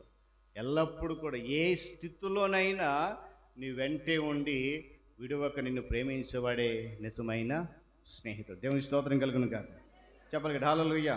చూడండి, అన్నీ బాగున్నప్పుడు, ఆరోగ్యం బాగున్నప్పుడు, డబ్బులు ఉన్నప్పుడు కలిసే స్నేహితుడు కాదు. ఏమండి, అలాంటి స్నేహితుడు నీకు ఉండాల్సిన అవసరం లేదంటారు నేను. మనకు అవసరం లేదు అలాంటి స్నేహితుడు. అనుక్షణం కూడా నేను వెన్నంటే ఉండి, ఏమండి, నీ బాగోగులు తెలుసుకుంటూ, నీ సంతోషంలో పాలిభాగస్తులై, నీ కష్టంలో పాలిభాగస్తులై, నీ బాధలో పాలిభాగస్తులై వాటిని పంచుకునేవాడే నిజమైన స్నేహితుడు. ఏమండి, అందుకని ఇలాంటి రోజు ఒకరు వచ్చినప్పుడు వాట్సాప్లో హాయ్ రా, హ్యాపీ ఫ్రెండ్షిప్ డే అంటే అలాంటి నీ స్నేహితుడు కాదు, అవసరం లేదు నీకు. గమనించాలి. చూడండి, అలాంటి అంటే ఎల్లప్పుడూ కూడా నీ బాధల్లో, నీ కష్టంలో, నీకు వచ్చిన నష్టంలో నీ చేయి పట్టి నడిపిస్తున్నటువంటి స్నేహితుడు మన యేసయ్య. దేవుని స్తోత్రం కలుగును గాక. మనుష్య కుమారుడిగా అవతారం ఎత్తి, మనుష్య కుమారుడిగా భూమి మీదకి వచ్చి, ఏమండి, మనుషులను తన స్నేహితులుగా చేసుకోవడానికి ఆయన ఎదురు చూస్తూ ఉన్నాడు. ఎందుకంటే తనతో నిజమైన స్నేహం చేయాలనేది దేవుని యొక్క ఆకాంక్ష. మరి రోజు మనం ఎంతమంది దేవునితో నిజమైన స్నేహం చేస్తున్నాం? అబ్రహాం కొరకు ఒక మాట రాయబడింది, అబ్రహాము దేవుని నమ్మేను, అది అతనికి నీతిగా ఎంచబడెను. మరియు చదువుదాం మాట, 2వ అధ్యాయము యాకోబు పత్రిక 2:23 చదవండి. యాకోబు రాసిన పత్రిక 2:23. నమ్మేను, ఎంచబడెను. చూడండి, మరియు దేవుని స్నేహితుడని అతనికి పేరు కలిగింది. ఎవరికి చెప్పాలి? ఎవరికి? చాలామంది అబ్రహాం ఎవరో మాకు తెలియదు నన్ను చూస్తున్నారు. ఇక్కడ ఉన్నాడంట, సతీష్ గారు చెప్తున్నారు అబ్రహాం ఇక్కడ ఉన్నాడని. అబ్రహాము దేవుని నమ్మాడు, అది అతను నీతికి ఎంచబడింది. దానితో పాటు అతనికి ఒక పేరు కలిగింది, ఏంటంట? దేవుని స్నేహితుడు. మరి ఈరోజు మనలో ఎంతమంది దేవునికి నిజమైన స్నేహితులుగా ఉన్నాం? దేవునితో నిజమైన స్నేహం చేయడం అని అంటే అన్ని సమయాల్లో మనం ఆయనకు విధేయత చూపించడమే నిజమైన స్నేహం. ఈరోజు మనలో నేను అంటాను, నువ్వు విధేయురాలుగా ఉండకపోతే నువ్వు దేవునితో నిజమైన స్నేహితులు ఉండలేవు. నిజ జీవితంలో కాదు, అంత గొప్ప స్నేహం ఇక ప్రపంచంలో ఎక్కడ కూడా ఉండదండి. ఎందుకంటే నిజమైన స్నేహితుల మధ్య అరమరికలు ఉండవు. నిజమైన స్నేహితుల మధ్య అరమరికలు ఉండవు. ఆయన మనలను నిజ స్నేహితులు ఎంచుకున్నాడు కనుక ఎటువంటి దాపరికాలు లేకుండా అన్ని విషయాలు మనకు క్లుప్తంగా, స్పష్టంగా ఆయన వాక్యం ద్వారా ఎప్పటికప్పుడే తెలియజేస్తున్నాడు. మీరు ఇది చెయ్యాలి, ఇది చేయొద్దు, ఇలా నడవాలి, నడవకూడదు. ఏమండి? ఎందుకంటే ఆయన నిజమైన స్నేహితుడు కనుక. దేవునితో స్నేహం అనేది గొప్ప విషయమే. ఆయన దాసుడని పిలవకుండా మనల్ని ఏం చేస్తున్నాడంట? స్నేహితుడు అని పిలుస్తూ ఉన్నాడు. గమనించాలి. చూడండి, ఆయన అన్నారు కదా, పరిసయ్యులు శాస్త్రులు ఏమన్నారు? ఈయన ఎవరికి స్నేహితుడు అన్నారు? ఈయన పాపులకు స్నేహితుడు అన్నాడు. అయినా కూడా ఆయన బాధపడలే కదా. అందరినీ స్నేహం చేయడం. కాబట్టి మనం దేవునితో స్నేహం చేయడం నేర్చుకోవాలి. ఏం చేయాలంట? దేవునితో స్నేహం చేయడం నేర్చుకోవాలి. దేవునితో స్నేహం చేయడం నేర్చుకోవాలంటే ముందు మనం చేయాల్సిన పని ఏంటంటే ఆయనకు విధేయులం అవ్వాలి. ఎందుకంటే రోమాపత్రికలో ఒక మాట ఉంటుంది, ఒక మనిషిని అవిధేయత వలన అనేకులు ఎలాగూ పాపులుగా చేయబడ్డారో అలాగే ఒకని విధేయత వలన అనేకులు నీతిమంతులుగా చేయబడ్డారు అంటారు. 5వ అధ్యాయం 19వ వచనంలో మాట ఉంటుంది. అంటే యేసుక్రీస్తు ప్రభువాడు ఆయన విధేయుడిగా తండ్రికి ఉన్నాడు కనుక, విధేయుడే లోబడ్డాడు కనుక ఆయనకు మనము లోబడాలని ఆజ్ఞాపించబడ్డాం. అందుకొరకే ఆయన మనల్ని అందరినీ కూడా ఏం చేస్తున్నాడంట? నేర్చుకోవాలంటున్నాడు. దేవునితో స్నేహం చేయడం అనేది నేర్చుకోవాలి. నువ్వు విధేయత చూపిస్తేనే స్నేహం చేయడం అని నేర్చుకుంటావు. దేవునికి విధేయుడిగా లేకపోతే ఆ స్నేహం నేర్చుకోవాలి. చూడండి, మనము ఒకవేళ ఎవరితోనైనా దేవుడు నా ఫ్రెండ్ అండి, ఎప్పుడైనా చెప్పామా ఈ మాట? ఎవరితోనైనా ఎప్పుడైనా ఇన్ని సంవత్సరాలు దేవుడు నా ఫ్రెండ్ అండి, నేను అంటాను, అనిల్ మాస్టర్ గారు నా ఫ్రెండ్ అండి, సతీష్ గారు నా ఫ్రెండ్ అండి, పలానా వాళ్ళు నా ఫ్రెండ్ అని చెప్తాను. అయితే చెప్పినంత మాత్రం ఫ్రెండ్ అయిపోతామా? గమనించాలి. చెప్తామండి, చాలా మాటలు చెప్తాం, అందరూ నా ఫ్రెండ్స్ అని చెప్తాం. అన్నంత మాత్రం ఫ్రెండ్స్ అయిపోతామా? ఏమండి? అవ్వలేము. ఒక విశ్వాసిగా క్రైస్తవుడు ఉన్నావు, నీవు దేవుడు నా ఫ్రెండ్ అండి అని అన్నంత మాత్రాన నీవు దేవునికి ఫ్రెండ్వు అయిపోలేవు. కారణం ఏంటంటే ఆయన సర్వశక్తుడు మంత్రుడు కాబట్టి ఆయన అందరినీ కూడా ప్రేమిస్తూ వెళ్తున్నాడు కనుక ఆయన ప్రేమలో ఎలాంటి కల్మషము కపటము లేదు కనుక ఆ ప్రేమ నేనేం చేస్తుందంటే ఆయనకు స్నేహితురాలుగా ఆహ్వానిస్తుంది. మరి మన ప్రేమ ఎలా ఉంది? ఏమన్నా గమనించాలి ఉదయకాల సమయంలో. ఎందుకంటే దేవుడు తన పిల్లలను ప్రేమిస్తూ ప్రేమ చూపిస్తున్నాడు. మరి మన పరిస్థితి ఏంటి? రోజు ఆలోచించాలి. మన పరిస్థితి అలా ఉంది. ఆయనను ప్రేమించేటువంటి వ్యక్తిత్వం కలిగి ఉన్నామా అనేది కూడా మనం ఆలోచించాలి.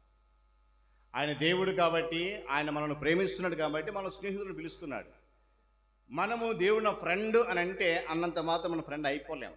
ఏమండి? అందుకే మనం చదివిన వాక్యంలో ఒక మాటను చూడండి, 15వ అధ్యాయం 14వ వచనం చూడండి, యోహాను సువార్త. నేను మీకు ఆజ్ఞాపించిన వాటన్నిటినీ చేస్తే మీరు నా స్నేహితులు.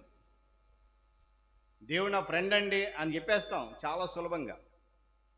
కానీ ఎప్పుడు ఫ్రెండ్ అవుతామని అంటే వాక్యం చెప్తుంది, దేవుడు మనకు ఆజ్ఞాపించిన వాటన్నిటినీ చేయాలి. ఏం ఆజ్ఞాపించాడో మనకు తెలుసు కదా, తెలియని వారు ఎవరు లేరు ఇక్కడ. ఆజ్ఞాపించిన ప్రతి మాట మనం ఏం చేయాలా? తూచా తప్పకుండా పాటించాలి. అప్పుడే మనము దేవునికి అక్కడ అదే అన్నాడు ఆయన, నేను మీకు ఆజ్ఞాపించి వాటిని చేసిన ఎడల మీరు నా స్నేహితులై ఉంటారు. చాలా సూటిగా చెప్తున్నాడు ఆయన. ఒకవేళ మనము దేవుడు చెప్పింది చేయకపోతే మనం ఆయన స్నేహితులుగా ఉండలేమనే విషయాన్ని కూడా జ్ఞాపకం చేస్తాను. చూడండి, వాక్యం మనం గమనించినప్పుడు యాకోబు రాసిన పత్రిక 2వ అధ్యాయం చదివాం 2:23లో. ఆ వాక్యం చూసినప్పుడు అబ్రహాముతో స్నేహము చేసిన వ్యక్తిగా, అంటే దేవుడు స్నేహితుడిగా ఎంచుకున్న వ్యక్తిగా అబ్రహాం కనపడ్డాడు. మరి రోజు దేవుడు మనలను స్నేహితుడు ఎంచుకున్నాడు, నిజమే. మనము ఎంతవరకు దేవునితో నిజ స్నేహం కలిగి ఉన్నాం అనేది కూడా గమనించాలి. ఎందుకంటే అబ్రహాం ఉన్నటువంటి లక్షణాలు, గుణగణాలు అన్నీ కూడా కనీసం మనకు ఒకటైనా ఉంటే. చూడండి, మనం వాక్యం చదివాం కదా 23వ వచనము యాకోబు పత్రికలో, దేవుని నమ్ముకున్నాడు, నీతిగా ఉన్నాడు, స్నేహితుడిగా ఉన్నాడు. ఆ 2 లక్షణాలు వాటిలో కనీసం ఒకటైనా మనం ఉంటే మనం దేవుని ప్రేమించగలుగుతాం. హృదయపూర్వకంగా దేవుని నమ్మాలి. ఏమండి? హృదయపూర్వకంగా దేవుని నమ్మి ఆయన చూపిస్తున్నటువంటి ఆ నీతి మార్గంలో నడవగలగాలి. అబ్రహాం నడిచినటువంటి మార్గం అంతా కూడా, అంటే దేవుడు పిలిచిన నాట దగ్గర నుండి ఆయన చనిపోయే వరకు కూడా దేవుని మార్గాన్ని ఎప్పుడు కూడా విడిచిపెట్టలేదు. మనందరికీ తెలుసు కదా, గతంలో కూడా విన్నాం. వాస్తవానికి అబ్రహాం చాలా ఆస్తిపరుడు, చాలా ఉన్నత స్థితిలో ఉన్నటువంటి వ్యక్తి. ఎప్పుడైతే దేవుడు పిలిచాడో వాటన్నిటిని కూడా విడిచిపెట్టేసి దేవుని మాటకైనా లోబడ్డాడు. అందుకే ఆ మాట, అబ్రహాము దేవుని నమ్మెను, అది అతనికి నీతిగా ఎంచబడింది, మరియు దేవుని స్నేహితుడని అతనికి పేరు కలిగింది. మరి ఈరోజు మనం కూడా దేవుని నమ్ముకున్నాం కదా, మనం కూడా దేవుని నమ్ముకున్నాం. మీరు ఎవరండి? మేము క్రైస్తవులు అండి, యేసు ప్రభు వారు నమ్ముకున్నామండి, మంచిదే. మరి దేవునికి స్నేహితులుగా ఉండగలుగుతున్నామా అనేది ఆలోచన చేయాలి. అబ్రహాంలో ఉన్నటువంటి ఆ లక్షణాలు ఒకటైనా మనకుంటే దేవుని ప్రేమించగలుగుతామేమో. కానీ అబ్రహాంలో ఉన్నటువంటి లక్షణం ముఖ్యంగా నమ్మకం. ఏమండి, ఈరోజు మానవ సమాజంలో కానీ స్నేహాల్లో కానీ ఆ నమ్మకం ఉండే పరిస్థితి ఎక్కడ కూడా కనపడట్లేదు. ఒక మనిషిని మరొక మనిషి నమ్మే పరిస్థితి నేటి దినాల్లో కనపడట్లేదు. ప్రాముఖ్యంగా ఈరోజు వాక్యం మనకు అందిస్తున్న మాట ఏంటంటే, నీవు దేవునికి నిజ స్నేహితుడిగా ఉండాలి అని అంటే, ఇక నువ్వు దేవునితో స్నేహం చేయాలి అని అంటే నువ్వు ఖచ్చితంగా ముందే చేయాల్సిన పని దేవుని నమ్మాలి. పాస్టర్ గారు, నువ్వు ఊరుకోండి పాస్టర్ గారు అండి, నమ్మాలి నమ్మాలి అదే మాట చెప్తాం. మేము నమ్ముకునే కదా ఇక్కడికి వచ్చాం. ఓకే, కాదని నేను అంటలే, కానీ నీ నమ్మకము నీ విశ్వాసాన్ని బలపరిచిందా? నీ నమ్మకము నీ ప్రవర్తన సరిచేసిందా? నీ నమ్మకము నీ ఆలోచనను బాగు చేసిందా? నీ నమ్మకము నీ తోటి విశ్వాస నీ స్నేహాన్ని పెంపొందింపజేసిందా? మరి ఎలా నమ్ముకున్నానని చెప్తావు? ఆలోచన చేయాలి. దేవుని నమ్మేసుకున్నానంటే సరిపోదు. వాక్యం చెప్తుంది, ఆయన నమ్మిన తర్వాత దేవుడు ఆజ్ఞాపించిన వాటన్నిటినీ చేయాలి. అలా చేస్తేనే నువ్వు దేవుని నిజంగా నమ్ముకున్నట్లు, దేవుడికి నిజంగా స్నేహితుడు ఉన్నట్లు. ఈరోజు ఆ పరిస్థితి లేదు సమాజంలో, క్రైస్తవ సంఘంలో. కానీ అబ్రహాం విషయంలో అది జరగలే. దేవుడు నమ్ముకున్నాడు, ఆ నమ్మకాన్ని కడవరకు కొనసాగించాడు. ఎక్కడ కూడా ఆగిపోలేదు. కొన్ని సందర్భాల్లో లోతు నుండి విడిపోవాల్సి వచ్చినప్పుడు కూడా దేవుని ఆమోదం పొందుకొని, దేవుని అనుమతి తీసుకునే లోతు నుండి వేరైపోయాడు, కానీ తనంతట తాను వేరైపోలేదు.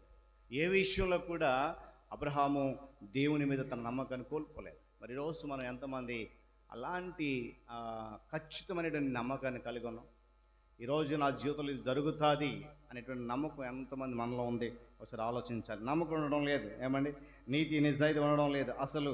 ఏమండి, స్నేహితుల మీద, ఫ్రెండ్ అనే వాడి మీద విశ్వాసమే ఉండట్లేదు. ఏమండి, ఈరోజు నిజ స్నేహితుడైనటువంటి యేసయ్య మీద మన యొక్క విశ్వాసం అనేది లేదు. ముందు అలా ఉండాలి. ప్రపంచంలో స్నేహం గురించి బైబిల్లో రాసినట్టుగా మరి ఏ గ్రంథంలో కూడా రాయలేదండి. ఇలా ఉండాలి, అలా చాలా మాటలు ఉన్నాయి స్నేహం గురించి. మనకు సమయం లేదు, కానీ దేవుని చిత్తం అయితే తదుపరి మనం ధ్యానం చేద్దాం. అది ఇంక అసలు మంచి స్నేహం ఏంటి, చెడు స్నేహం ఏంటి, ఎలా ఉండాలి, ఎలాంటి వారితో స్నేహం చేయాలి, ఎలాంటి వారితో ఉండకూడదు, అలా చాలా విషయాలు బైబిల్ గ్రంథంలో రాయబడ్డాయి. ఇలాంటి విషయాలు మరి ఏ గ్రంథంలో కూడా రాయబడలేదు. మరి అంతటి శ్రేష్టమైన గ్రంథాన్ని చదువుతూ కూడా, ఏమండి, ఆ స్పష్టమైన మాట వింటూ కూడా మనం మన స్నేహాన్ని ఎందుకు బలపరుచుకోలేకపోతున్నాం? నేను మరలా జ్ఞాపకం చేస్తున్నాను, విశ్వాసిగా, క్రైస్తవుడిగా నువ్వు ఎవరితో స్నేహం చేస్తున్నావు? గడిచిన దినాల్లో ఒక సేవకుడు వాక్యం చెప్తూ ఇలా స్నేహం గురించి, దేవునితో స్నేహం చేస్తానంట లోకమంతా విడిచిపెట్టాలని చెప్పి లోకంతో ఉండడానికి ఇష్టపడతాడంట, కానీ దేవునితో ఉండడానికి ఇష్టపడ్డాట.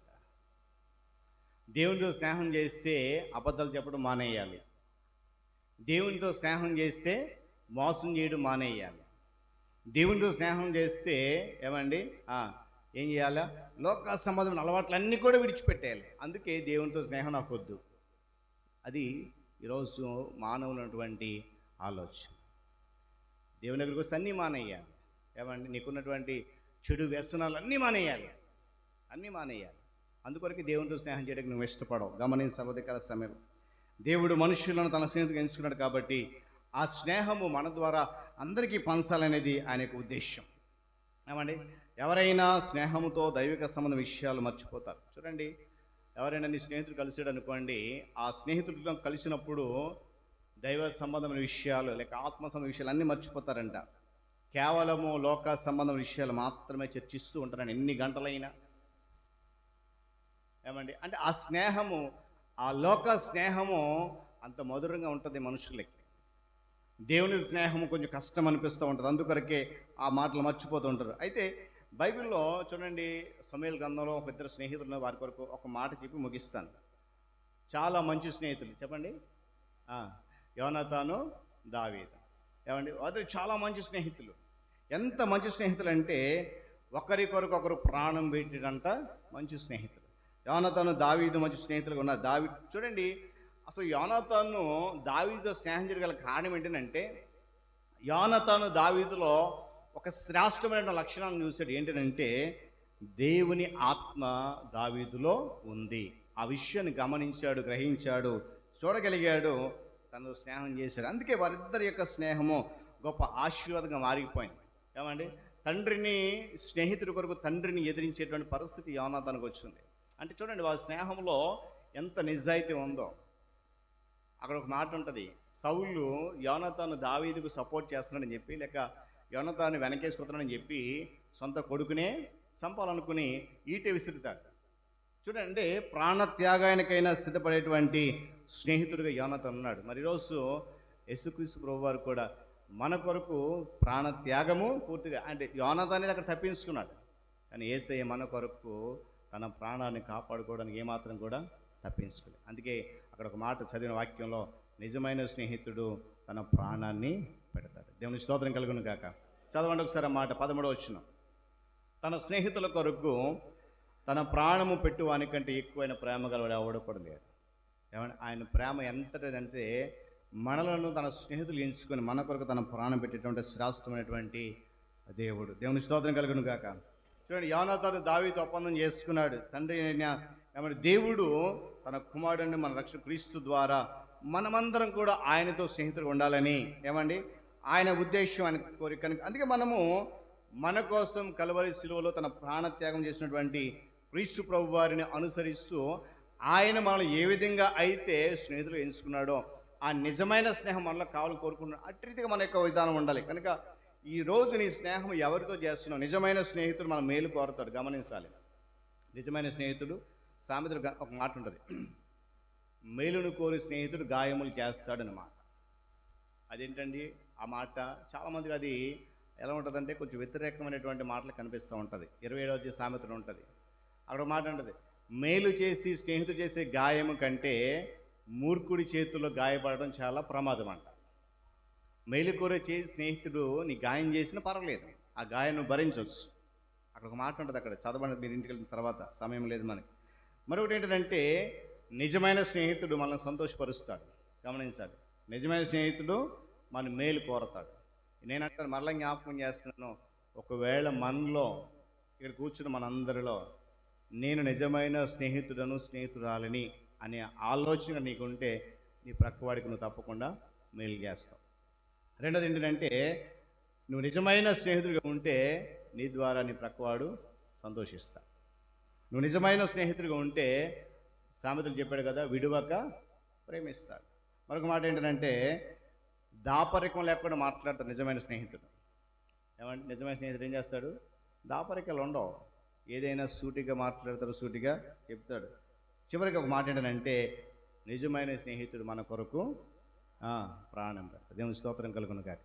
అంటే పాస్టర్ గారు అండి ఇప్పుడు స్నేహం చేస్తే ప్రాణం ఇచ్చేయాలా అని అనుకోవద్దు.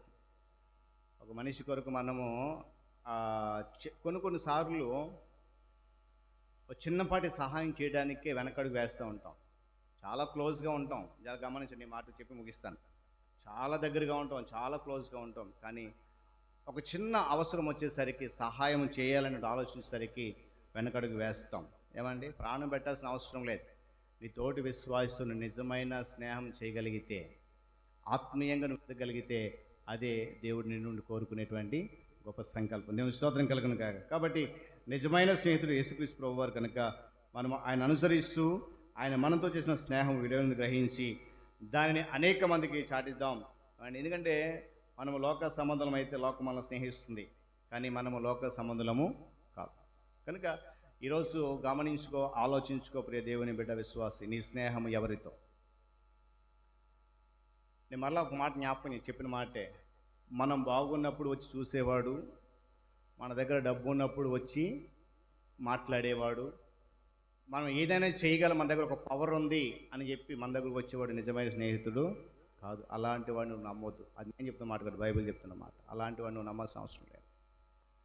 నిజమైన స్నేహితుడు నీకు అన్ని వేళలా సహాయం చేస్తాడు. అందుకే ఒక పాట పాడ, మనం చిరకాల స్నేహితుడు ఆయన, కష్టాల్లో నష్టాల్లో ఏమైనా వ్యాధులు బాధలు చేయి విడిచిపెట్టకుండా ఉండేటువంటి విడువని స్నేహమైంది. కనుక ఆ స్నేహాన్ని మనం ఏమాత్రం కూడా చిన్నచూపు చూడొద్దు, చులకన భావంతో చూడొద్దు.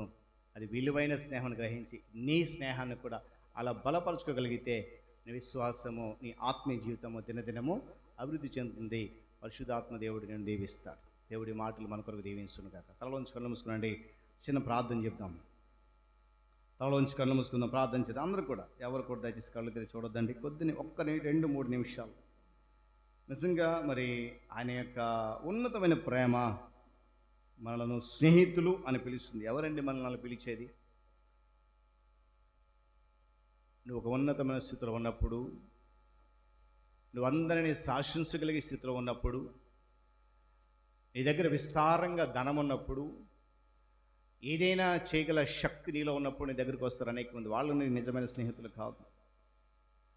పాపములు పడి దోషములు మునిగిపోతూ అపవాది చేతుల్లో బందీలుగా ఉన్నప్పుడు మన కొరకు సింహాసనాన్ని విడిచిపెట్టి భూమి మీదకి ఏతేంచి పాపులైన మనలను స్నేహితులుగా ఎంచుకున్నటువంటి ఆయనే నిజమైన స్నేహితుడు. నీవు ఆ స్థితిలో ఉన్నప్పుడు ఏ మనిషి కూడా నేను ఆదరించలేదు కదా. నువ్వు పాపంలో ఉన్నప్పుడు, నువ్వు దోషంలో ఉన్నప్పుడు, లోకంలో ఉన్నప్పుడు ఏ మనిషి కూడా నీ చెంతకు రాలేదు కదా. నువ్వు కష్టంలో ఉన్నప్పుడు ఎవడు కూడా నిన్ను ఆదరించలేదు కదా. నువ్వు చితికిన స్థితిలో ఉన్నప్పుడు, కృంగిన స్థితిలో ఉంటున్నప్పుడు ఏ స్నేహితుడు వచ్చి నీకు ధైర్యం చెప్పలేదు కదా. కానీ నీవు నమ్ముకున్న యేసయ్య నిజమైన స్నేహితుడిగా తన వాక్యం ద్వారా అన్ని వేళలా వాక్యం చెప్తున్నట్లు ఎల్లప్పుడూ నిజమైన స్నేహితుడు విడువక ప్రేమించినట్లుగా ఆయన ప్రేమిస్తున్నావు నేటికి. మరి ఆ స్నేహాన్ని నువ్వు ఎందుకు నిర్లక్ష్యం చేస్తున్నావు? ఎందుకు ఆ స్నేహానికి దూరంగా వెళ్ళిపోతున్నావు? ఒకసారి ఆలోచన చేయి. అని అంటున్నాడు, నేను మీకు ఆజ్ఞాపించిన వాటిని చేస్తే మీరు నా స్నేహితులే ఉంటారు. నాతో స్నేహము ఈ లోక స్నేహం వంటిది కాదు. నాతో చేసే స్నేహము ఉన్నతమైంది, శ్రేష్టమైంది, అన్నిటికీ అనుకూలమైంది. కానీ లోక స్నేహము దేవునికి వైరం. ఒకవేళ మన లోకంతో స్నేహం చేస్తే వాక్యం చెప్తుంది నువ్వు దేవునికి శత్రువే. కానీ ఆయన నిన్ను శత్రువుగా చూడాలనుకోవట్లేదు, మిత్రుడిగా చూడాలనుకుంటున్నాడు, మిత్రుడిగా మార్చుకోవాలనుకుంటున్నాడు, మిత్రుడిగా ఆయన ప్రక్కన కూర్చోబెట్టుకోవాలని ఆయన ఆశిస్తున్నాడు. మరి ఆయన ఆశను, ఆయన కోరికను మరి తీర్చేటువంటి దిశగా, ఆయన కోరికను నెరవేర్చేటువంటి దిశగా నీ అడుగులు పడగలిగితే తప్పకుండా దేవుడు నిన్ను అత్యధికంగా దీవిస్తున్న విషయాన్ని కూడా మనం గమనించాలి, ఆలోచన చేయాలి. ఆ స్నేహాన్ని మరింతగా గట్టిగా చేపట్టుకుని ముందుకు కొనసాగాలి. హృదయపూర్వకంగా ప్రార్థన చేద్దాం. ఎవరు కూడా మౌనం కూడా నోరు తెరిచి ప్రార్థన చేద్దాం. వ్యాధులలో బాధలలో ఊరటనిచ్చావు, రక్షణలో సంరక్షకుడై ధైర్యము పంచావు. కష్టములో వ్యాధులలో బాధలలో ఊరటనిచ్చావు, రక్షణలో సంరక్షకుడై ధైర్యము పంచావు. నేనే సత్యం అన్న దేవా, నేనే మార్గం అన్న దేవా, నేనే సత్యం అన్న దేవా, నేనే మార్గం అన్న దేవా, నేనే జీవము అని పలికిన దేవా, నేనే జీవము అని పలికిన దేవా. దేవా దేవా నీకే స్తోత్రం, దేవా దేవా నీకే స్తోత్రం, దేవా దేవా నీకే స్తోత్రం, దేవా దేవా నీకే స్తోత్రం.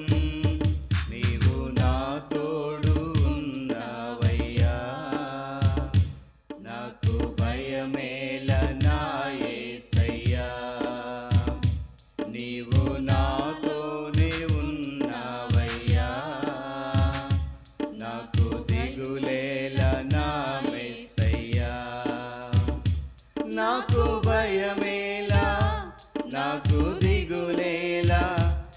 నాకు చింతేలా, నాకు భీతియేలా, నీవు నా తోడు ఉన్నావయ్యా. నాకు భయమేలా నా యేసయ్యా, నీవు నాలోనే ఉన్నావయ్యా. నాకు దిగులేలా నా మెస్సయ్యా. ప్రేమగలిగిన తండ్రి స్తోత్రాలు. ఆయన అదిగో 8వ మాసములో మొదటి ఆదివారం ఆరాధనలో నిజ స్నేహితుడిగా నేనున్నాను, ఎవరితో స్నేహం చేస్తున్నావు అనే ఒక సూటైన ప్రశ్న ఈరోజు నీ లేఖనం ద్వారా మాకు ఇచ్చావు. నిజమే ఆయన, మేము నీ స్నేహితులమా, నేను భ్రమలో బ్రతుకుతున్నామేమో, నీతో నిజమైన స్నేహంలో ఉన్నాము అనేటువంటి భ్రమలోనే ఇంకా బ్రతుకుతున్నామేమో. అది కేవలం భ్రమే, అది నిజము కాదు అని ఈరోజు సూటిగా నీ వాక్యం నన్ను గద్దించింది. అయితే ఆ భ్రమలో నుండి తొలగి నీతో నిజమైన స్నేహం చేయడానికి, నిజమైన స్నేహితులుగా ఉండడానికి నీవే విధంగా అయితే ఇష్టపడుతున్నావో మేమును అదే రీతిగా ఇష్టపడుతూ నాయన నీతో నిజమైన స్నేహితులుగా ఉండి నీవు ఆశించినటువంటి విధానంలో నీ సంకల్పాన్ని, నీ ఉద్దేశాన్ని నెరవేర్చేటువంటి విధానంలో మేము నడుస్తూ మా తోటి విశ్వాసులతో నాయన మా స్నేహము దినదినము బలపరుచుకుంటూ ఆత్మీయంగా ఎదగడానికి ఈ మాటలు మా అందరి చేతులు ఫలింపచేయమని, తదుపరి జరిగినటువంటి బల్లారాధన సహితం మీ నాకు మాతో ఉండమని సమస్తమైనటువంటి మహిమ మీకు తెలుస్తూ యేసయ్య పరిశుద్ధ నామములో ఈ ప్రార్థన సమర్పిస్తున్నాను మా తండ్రి. ఆమేన్.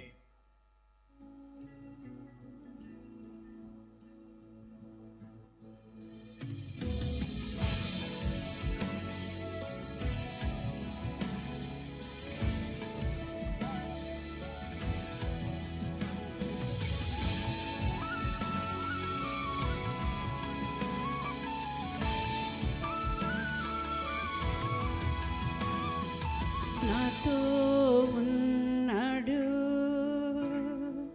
నన్ను విడువడు. నాతో ఉన్నాడు, నన్ను విడువడు. గాఢాంధకారపు లోయలో నేను సంచరించిన, గాఢాంధకారపు లోయలో నేను సంచరించిన, నాతో ఉన్నాడు, నన్ను విడువడు. నాతో ఉన్నాడు, నన్ను విడువడు.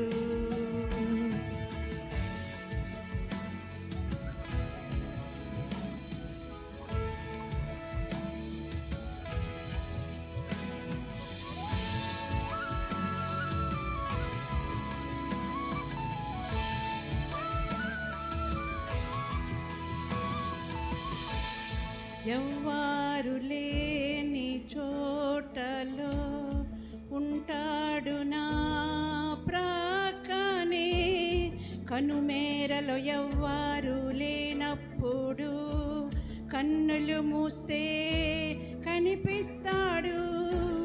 ఎవ్వారు లేని చోటలో ఉంటాడు నా ప్రక్కనే, కనుమేరలో ఎవ్వారు లేనప్పుడు కన్నులు మూస్తే కనిపిస్తాడు. నా యేసు నాతో ఉన్నాడు, నా యేసు నన్ను విడువడు. నా యేసు నాతో ఉన్నాడు, నా యేసు నన్ను విడువడు. నాతో ఉన్నాడు, నన్ను విడువడు. నాతో ఉన్నాడు, నన్ను విడువడు. నాలో ధైర్యం లేనప్పుడు బలపరచే వాక్యం ఇస్తాడు. కోల్పోయిన వాటన్నిటినీ తిరిగి రెండంతలుగా దీవిస్తాడు. నాలో ధైర్యం లేనప్పుడు బలపరచే వాక్యం ఇస్తాడు. కోల్పోయిన వాటన్నిటినీ తిరిగి రెండంతలుగా దీవిస్తాడు. నా యేసు నాతో ఉన్నాడు, నా యేసు నన్ను విడువడు, నా యేసు నాతో ఉన్నాడు, నా యేసు నన్ను విడువడు, నాతో ఉన్నాడు, నన్ను విడువడు, నాతో ఉన్నాడు, నన్ను విడువడు.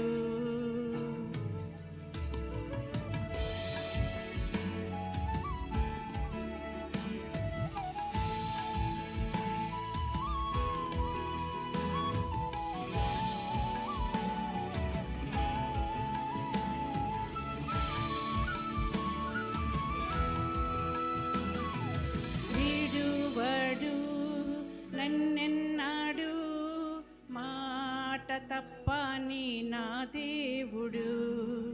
ఎడబాయడు నన్నెప్పుడు, ప్రాణమిచ్చిన నా దేవుడు. విడువడు నన్నెన్నాడు, మాట తప్పని నా దేవుడు. ఎడబాయడు నన్నెప్పుడు, ప్రాణమిచ్చిన నా దేవుడు.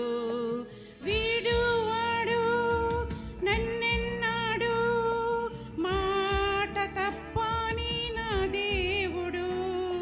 ఎడబాయడు నన్నెప్పుడు, ప్రాణమిచ్చిన నా దేవుడు.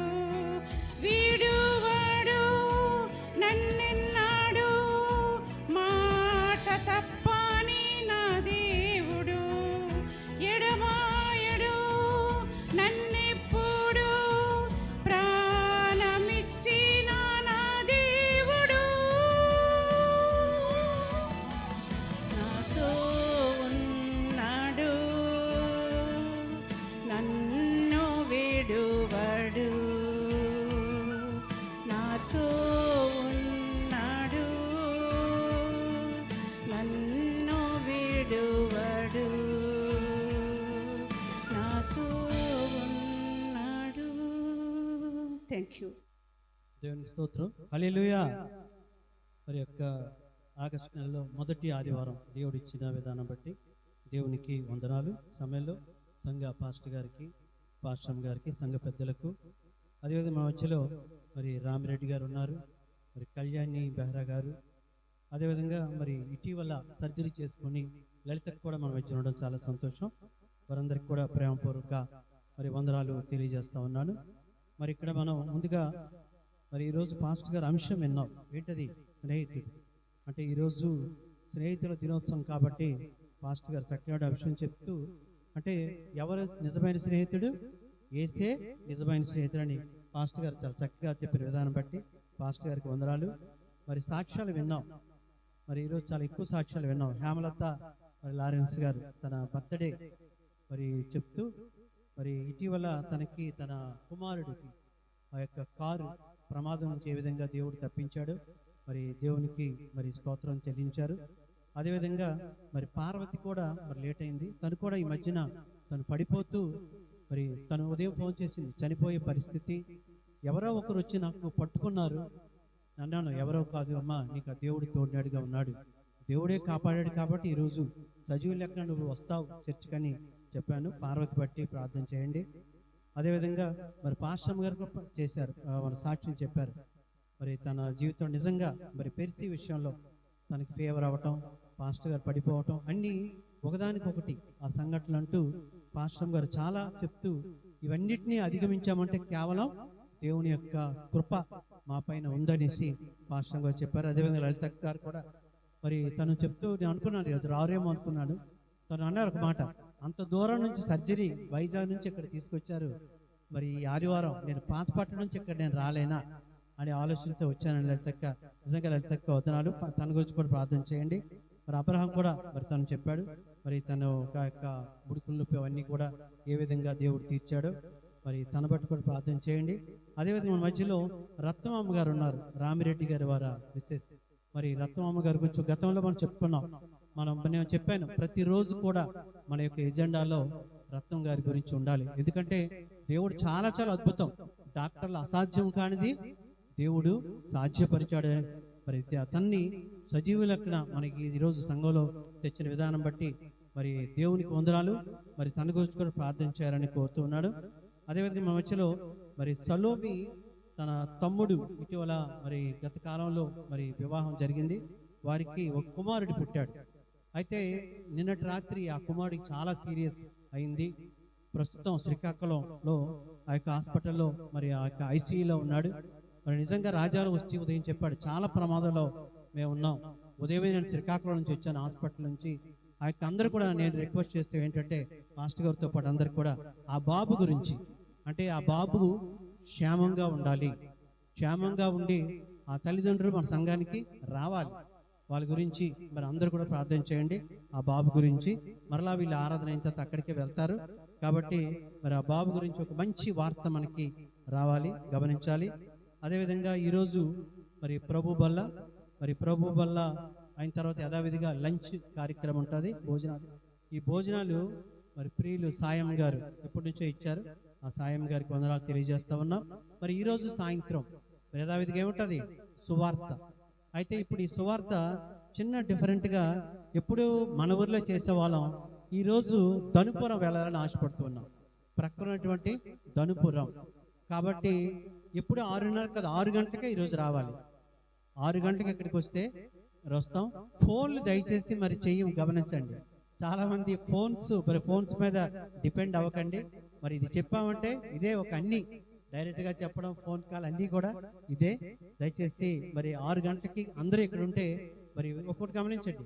ఇన్నాళ్ళంటే మన ఊరు ఎలా అయినా కొంచెం పర్వాలేదు, పై ఊరు వెళ్తున్నాం కాబట్టి కొంచెం మనం ఎక్కువ మంది ఉంటేనే ఆ సువార్త కూడా బాగుంటుంది. మరి సువార్తలో కూడా మనం ఇప్పుడు సొలవి ఉంది, పాంప్లెట్ ఇస్తూ ఉంది, కరపత్రాలు. నేను చెప్పేది ఏంటంటే కరపత్రాలు ఇచ్చేటప్పుడు కూడా మీరు కూడా వాళ్ళతో ఏదో ఒకటి మాట్లాడుతూ ఉండాలి, దేవుని గురించి చెప్తూ ఉండాలి. ఇచ్చేవారు కేవలం మైక్ ద్వారా పాస్టర్ గారు పెద్దలు అక్కడ మెసేజ్ కాదు. అక్కడ మనం ఆ పేపర్ ఇచ్చిన తర్వాత కొంచెం దేవుని గురించి చెప్తూ అప్పుడు ఆ పేపర్ ఇస్తే బాగుంటుంది. కాబట్టి అటు రీతిగా మరి ఈ నెల నుంచి అటు రీతిగా సువార్తలో మనం ముందుండాలని కోరుతూ ఉన్నాం. మరి యథావిధిగా మంగళవారం ప్రార్థనా దినం మరీ రిక్వెస్ట్ చేస్తూ ఉన్నాడు. మరి తక్కువ మంది వస్తున్నాము, అలా కాదు. ఎందుకంటే నేను చెప్పాను కదా, మనం ఇంట్లో ప్రార్థన చేసుకుంటాం, అదేదో ఒక డిఫరెంట్గా మరి ఇక్కడ వచ్చిన తర్వాత ఫోన్లు కానీ ఎటువంటి ఆలోచనలు కానీ అన్నీ కూడా మర్చిపోయి కేవలం 1 గంట సేపు నేను నా ప్రభు అనే ఒకే ఒక కాన్సెప్ట్తో మనం ప్రార్థన చేద్దాం. చివరిలో అన్ని అంశాలతో కూడా పాస్టర్ గారు ప్రార్థన చేస్తారు. వీలైన వాళ్ళు, అంటే వీలు కాకపోతే క్యాంపులో ఉండవద్దు, మిగిలిన వాళ్ళు ఎలాగైనా గంటే ఉంటుంది, 7 to 8 మరి వెళ్ళిపోతున్నాయి ఇంటికి. కాబట్టి గమనించాలి. శుక్రవారం యథావిధిగా మరి ఆరాధన ఉంటుంది, మరి గమనించాలని కోరుతూ ఉన్నాం. మరి స్వస్థత ప్రార్థనలు మరి ఇందిరా ఆంటీ గారి గురించి. మరి ఇందిరా ఆంటీ గారు ఇటీవల తను కూడా ఐ సర్జరీ చేసుకున్నారు. శ్రీకాకుళంలో డాక్టర్ సద్గుణ్ రావు దగ్గర ఆవిడ చేసుకున్నారు. ప్రజెంట్ తన కుమార్తె దగ్గర తను రెస్ట్ తీసుకుంటూ ఉన్నారు. మరి ఇందిరా ఆంటీ గురించి కూడా మీ అనుదిన ప్రార్థనలో గుర్తు చేసుకుందాం. నారాయణమ్మ గారు అదే తను స్వస్థ అక్కడ ఉన్నారు ఇంట్లో, తన గురించి కూడా పూర్తిగా స్వస్థత రావాలి, చర్చికి రావాలని తన గురించి కూడా ప్రార్థన చేద్దాం. లలితకు వచ్చారు. అదేవిధంగా బుగత అమ్మని గురించి చాలా నాకు ఆ కోడలు చెప్పింది ఒక సాక్ష్యం. నన్ను అప్పుడు వీక్గా ఉండేది కానీ ఇప్పుడు చాలా చాలా యాక్టివ్గా ఉంది, చాలా చక్కగా ఉందని చెప్పింది. నాకు చాలా సంతోషం అనిపించింది. మరి బుగత అమ్మని గారి గురించి నన్ను అమ్మ ఒకసారి తీసుకురా అంటే లేదండి వచ్చి నేను తెస్తానని చెప్పింది. కాబట్టి బుగత అమ్మని గారి గురించి కూడా మీ అనుదిన ప్రార్థనలో గుర్తు చేసుకోవాలి. మరి ఇది అయిన తర్వాత పెన్షన్స్ మరి ఎవరైతే అందుకుంటారో వాళ్ళు భోజనం అయిన తర్వాత పెన్షన్స్ ఇస్తామో వాళ్ళు తీసుకోవాలి. అదేవిధంగా మరి హేమలత గారు మరి గ్రూప్లో మీరు చూసే ఉంటారు, మన యొక్క ఖర్చులు రాబడి అవన్నీ కూడా ఆ యొక్క గ్రూపులో ప్రతి వారం కూడా పెడుతూ ఉన్నారు. హేమలత లారెన్స్ గారు, దయచేసి మీ యొక్క గ్రూపులో మీ అందరూ కూడా అది తీసుకోవాలని కోరుచు ఈ సమయం ఈవేళ పాస్ట్ వాక్యం చదువుతున్నప్పుడు ఇదేంటి ఇది, నిన్నటి నుండి నేను ఏ ఛానల్ ఓపెన్ చేసినా సరే ఫ్రెండ్షిప్ గురించి, స్నేహం గురిండే వస్తుంది, ఏటి సంగతి అని నేను మనసులో అనుకున్నాను. నేను ఫ్రెండ్షిప్ డే ఏమో, స్నేహితుల దినం గల అనుకున్నాను. ఈవేళ వాక్యం మళ్ళీ విన్నప్పుడు మళ్ళీ అదే వచ్చింది. అది చదువుతున్నప్పుడు, సువర్ణ చదువుతున్నప్పుడు స్నేహం గురించి, స్నేహితుడి గురించి అంటే పరలోక నేస్తం వేరు, పరలోక స్నేహం వేరు, దేవునితో సంబంధం వేరు, దేవునితో స్నేహం వేరు. కానీ ఈ లోకంతో స్నేహం అంటే ప్రాణ స్నేహితుడు ఒకడు ఉంటాడండి.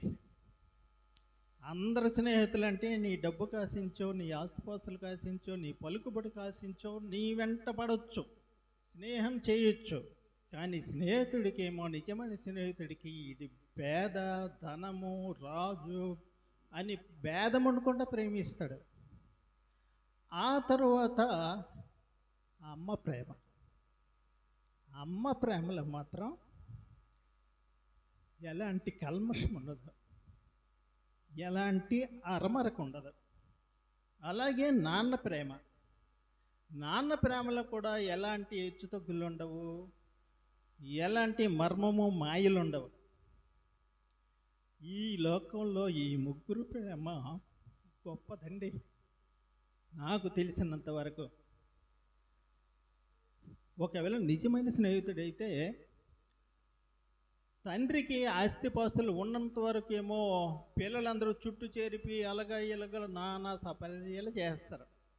అది కాస్త కరిగిపోయిందేనేమో నాన్నను పట్టించుకోరు, వదిలేస్తారు. అక్కడ కూతురు లేదు, కొడుకు లేదు, భార్య లేదు, కనీసం భార్య కూడా వదిలేసి పారిపోద్దండి.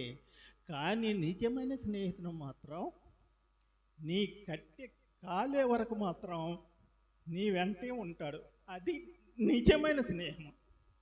నాకు పాస్టర్ గారు వాక్యం చెప్తున్నప్పుడు ఏటి ఈ దినము ఏంది అందరూ ఎంత నిశ్శబ్దంగా వింటారు, ఏటి సంగతి అంటే స్నేహానికి ఉన్నటువంటి విలువ అలాంటిది, బంధం అలాంటిది, గొప్పతనం అలాంటిది అని నా మనసుకు అనిపించింది. ఏనాడు కూడా లేదంటే ఒకటి వెళ్ళడం, ఇటు రావడం, ఇచ్చేయడం, వచ్చేయడం చేస్తున్నా వీళ్ళందరూ వినే వాళ్ళందరూ కూడా నిశ్శబ్దంగా ఆఖరి వరకు మాత్రం విన్నారండి. అంటే స్నేహితుని మీద, స్నేహం మీద, తల్లి మీద, తండ్రి మీద ఎంత వర్ణించలేం. అమ్మ గురించి ఎంత చెప్పినా వినాలనిపిస్తుంది, నాన్న గురించి ఎంత చెప్పినా వినాలనిపిస్తుంది, అమ్మ మీద ఎన్ని పాటలు పాడినా సరే వినిపించాలనిపిస్తుంది, పాడాలనిపిస్తుంది, నాన్న మీద ఎన్ని పాటలు వచ్చినా సరే వినాలి అనిపిస్తుంది, పాడాలనిపిస్తుంది.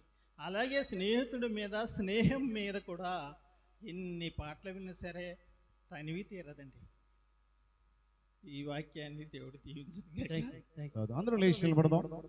ముగింపు ప్రార్థన, ప్రభు నేర్పు ప్రార్థన ఆశీర్వాదంతో ఈ మొదటి ఆరాధన ముగించుకొని రెండవ ఆరాధన బలారాధనకు మనం సిద్ధం. అందరూ లేచి నిలబడదాం. తల ఉంచి కళ్ళు మూసుకుందాం. మరొకసారి వాక్యాన్ని జ్ఞాపకం చేసుకుందాం. నేను ఎవరికి వారి వ్యక్తిగతంగా అనుకుందాం. నేను ఎవరితో స్నేహం చేస్తున్నాను, లోకముతోనా, దేవునితోనా? లోకముతో అయితే అది దేవునికి విరోధం, శత్రుత్వం. దేవునితో అయితే అది ప్రేమ, వాత్సల్యత, కృప అనేటువంటి సత్యాన్ని ఒకసారి నెమరు వేసుకుంటూ మన నిజ స్నేహితుడైనటువంటి యేసయ్యతో మన స్నేహాన్ని పదిలం చేసుకోవడానికి ఆ పరిశుద్ధాత్మ దేవుని యొక్క సహాయాన్ని కోరుతూ ప్రార్థన చేద్దాం. ఈ సమయంలో ముగింపు ప్రార్థన ప్రియులు శ్రీమతికి దైవ కటాక్షం గారు వచ్చి చేస్తారు. వారితో మనం ముగింపు ప్రార్థనలు ఏకీభవిస్తూ మరి ఆరాధనలో ముందు కొనసాగుతాం. కృపామయుడ, కనుకరం గల మా ప్రియ పరలోకపు తండ్రి, నాయనా నీకే వేలాది స్తుతి స్తోత్రం చెల్లించుకుంటున్నాము తండ్రి. నైనా నా తండ్రి, ఈ యొక్క ఆరాధనా క్రమం అంతట్లో మీరే ఉండి మహిమపరచబడినటువంటి విధానం బట్టి నీకు స్తుతులు చెల్లిస్తున్నాము నాయన.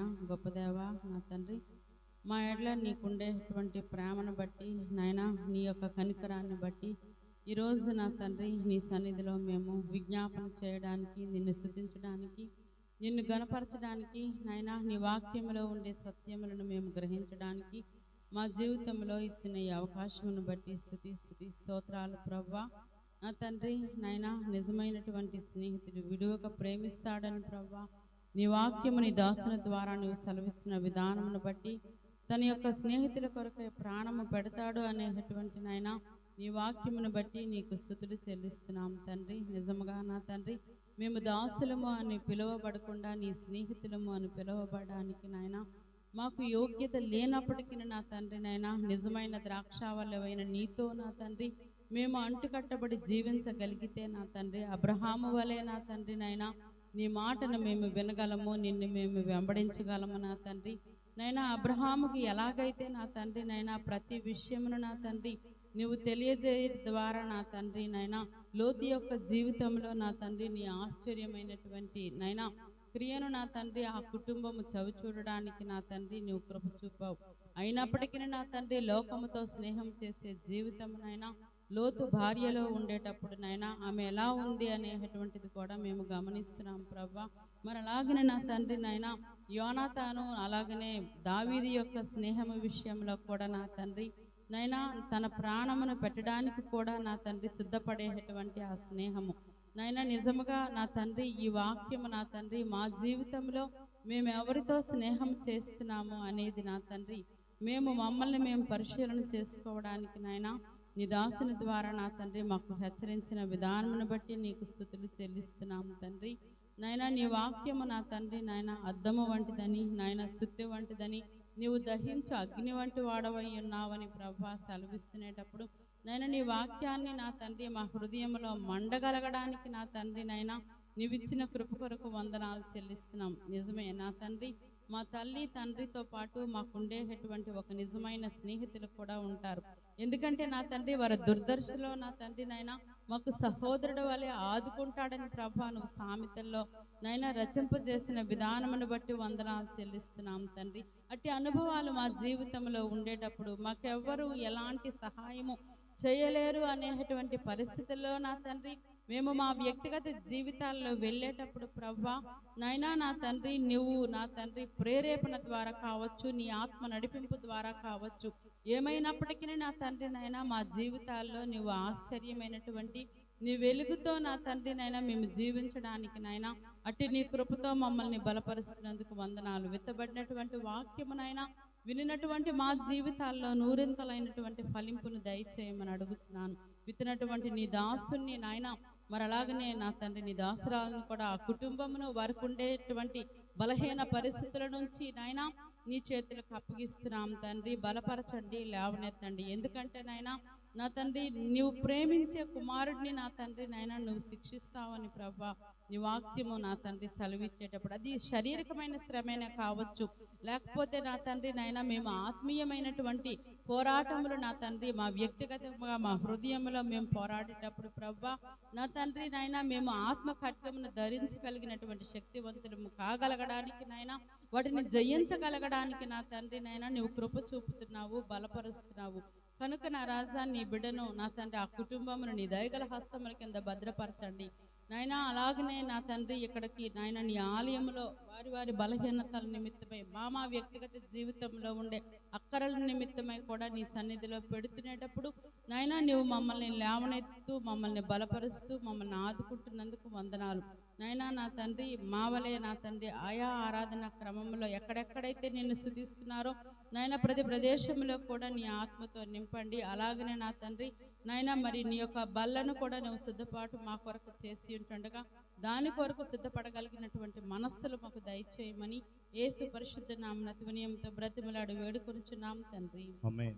పరలోకమందున్న మా తండ్రి నీ నామము పరిశుద్ధపరచబడును గాక, నీ రాజ్యము వచ్చును గాక, నీ చిత్తము పరలోకమందు నెరవేర్చినట్లు భూమి యందు నెరవేరును గాక. మాకు కావలసిన అనుదిన ఆహారము నేడు మాకు దయచేయము. మరణులను మేము క్షమించి ఉన్న ప్రకారము మరణములను క్షమించుము. మమ్మల్ని శోధము తేక దుష్టులను తప్పించు. ఎందుకంటే రాజ్యము, బలము, మహిమ నిరంతరమును నీవైనవి మా తండ్రి.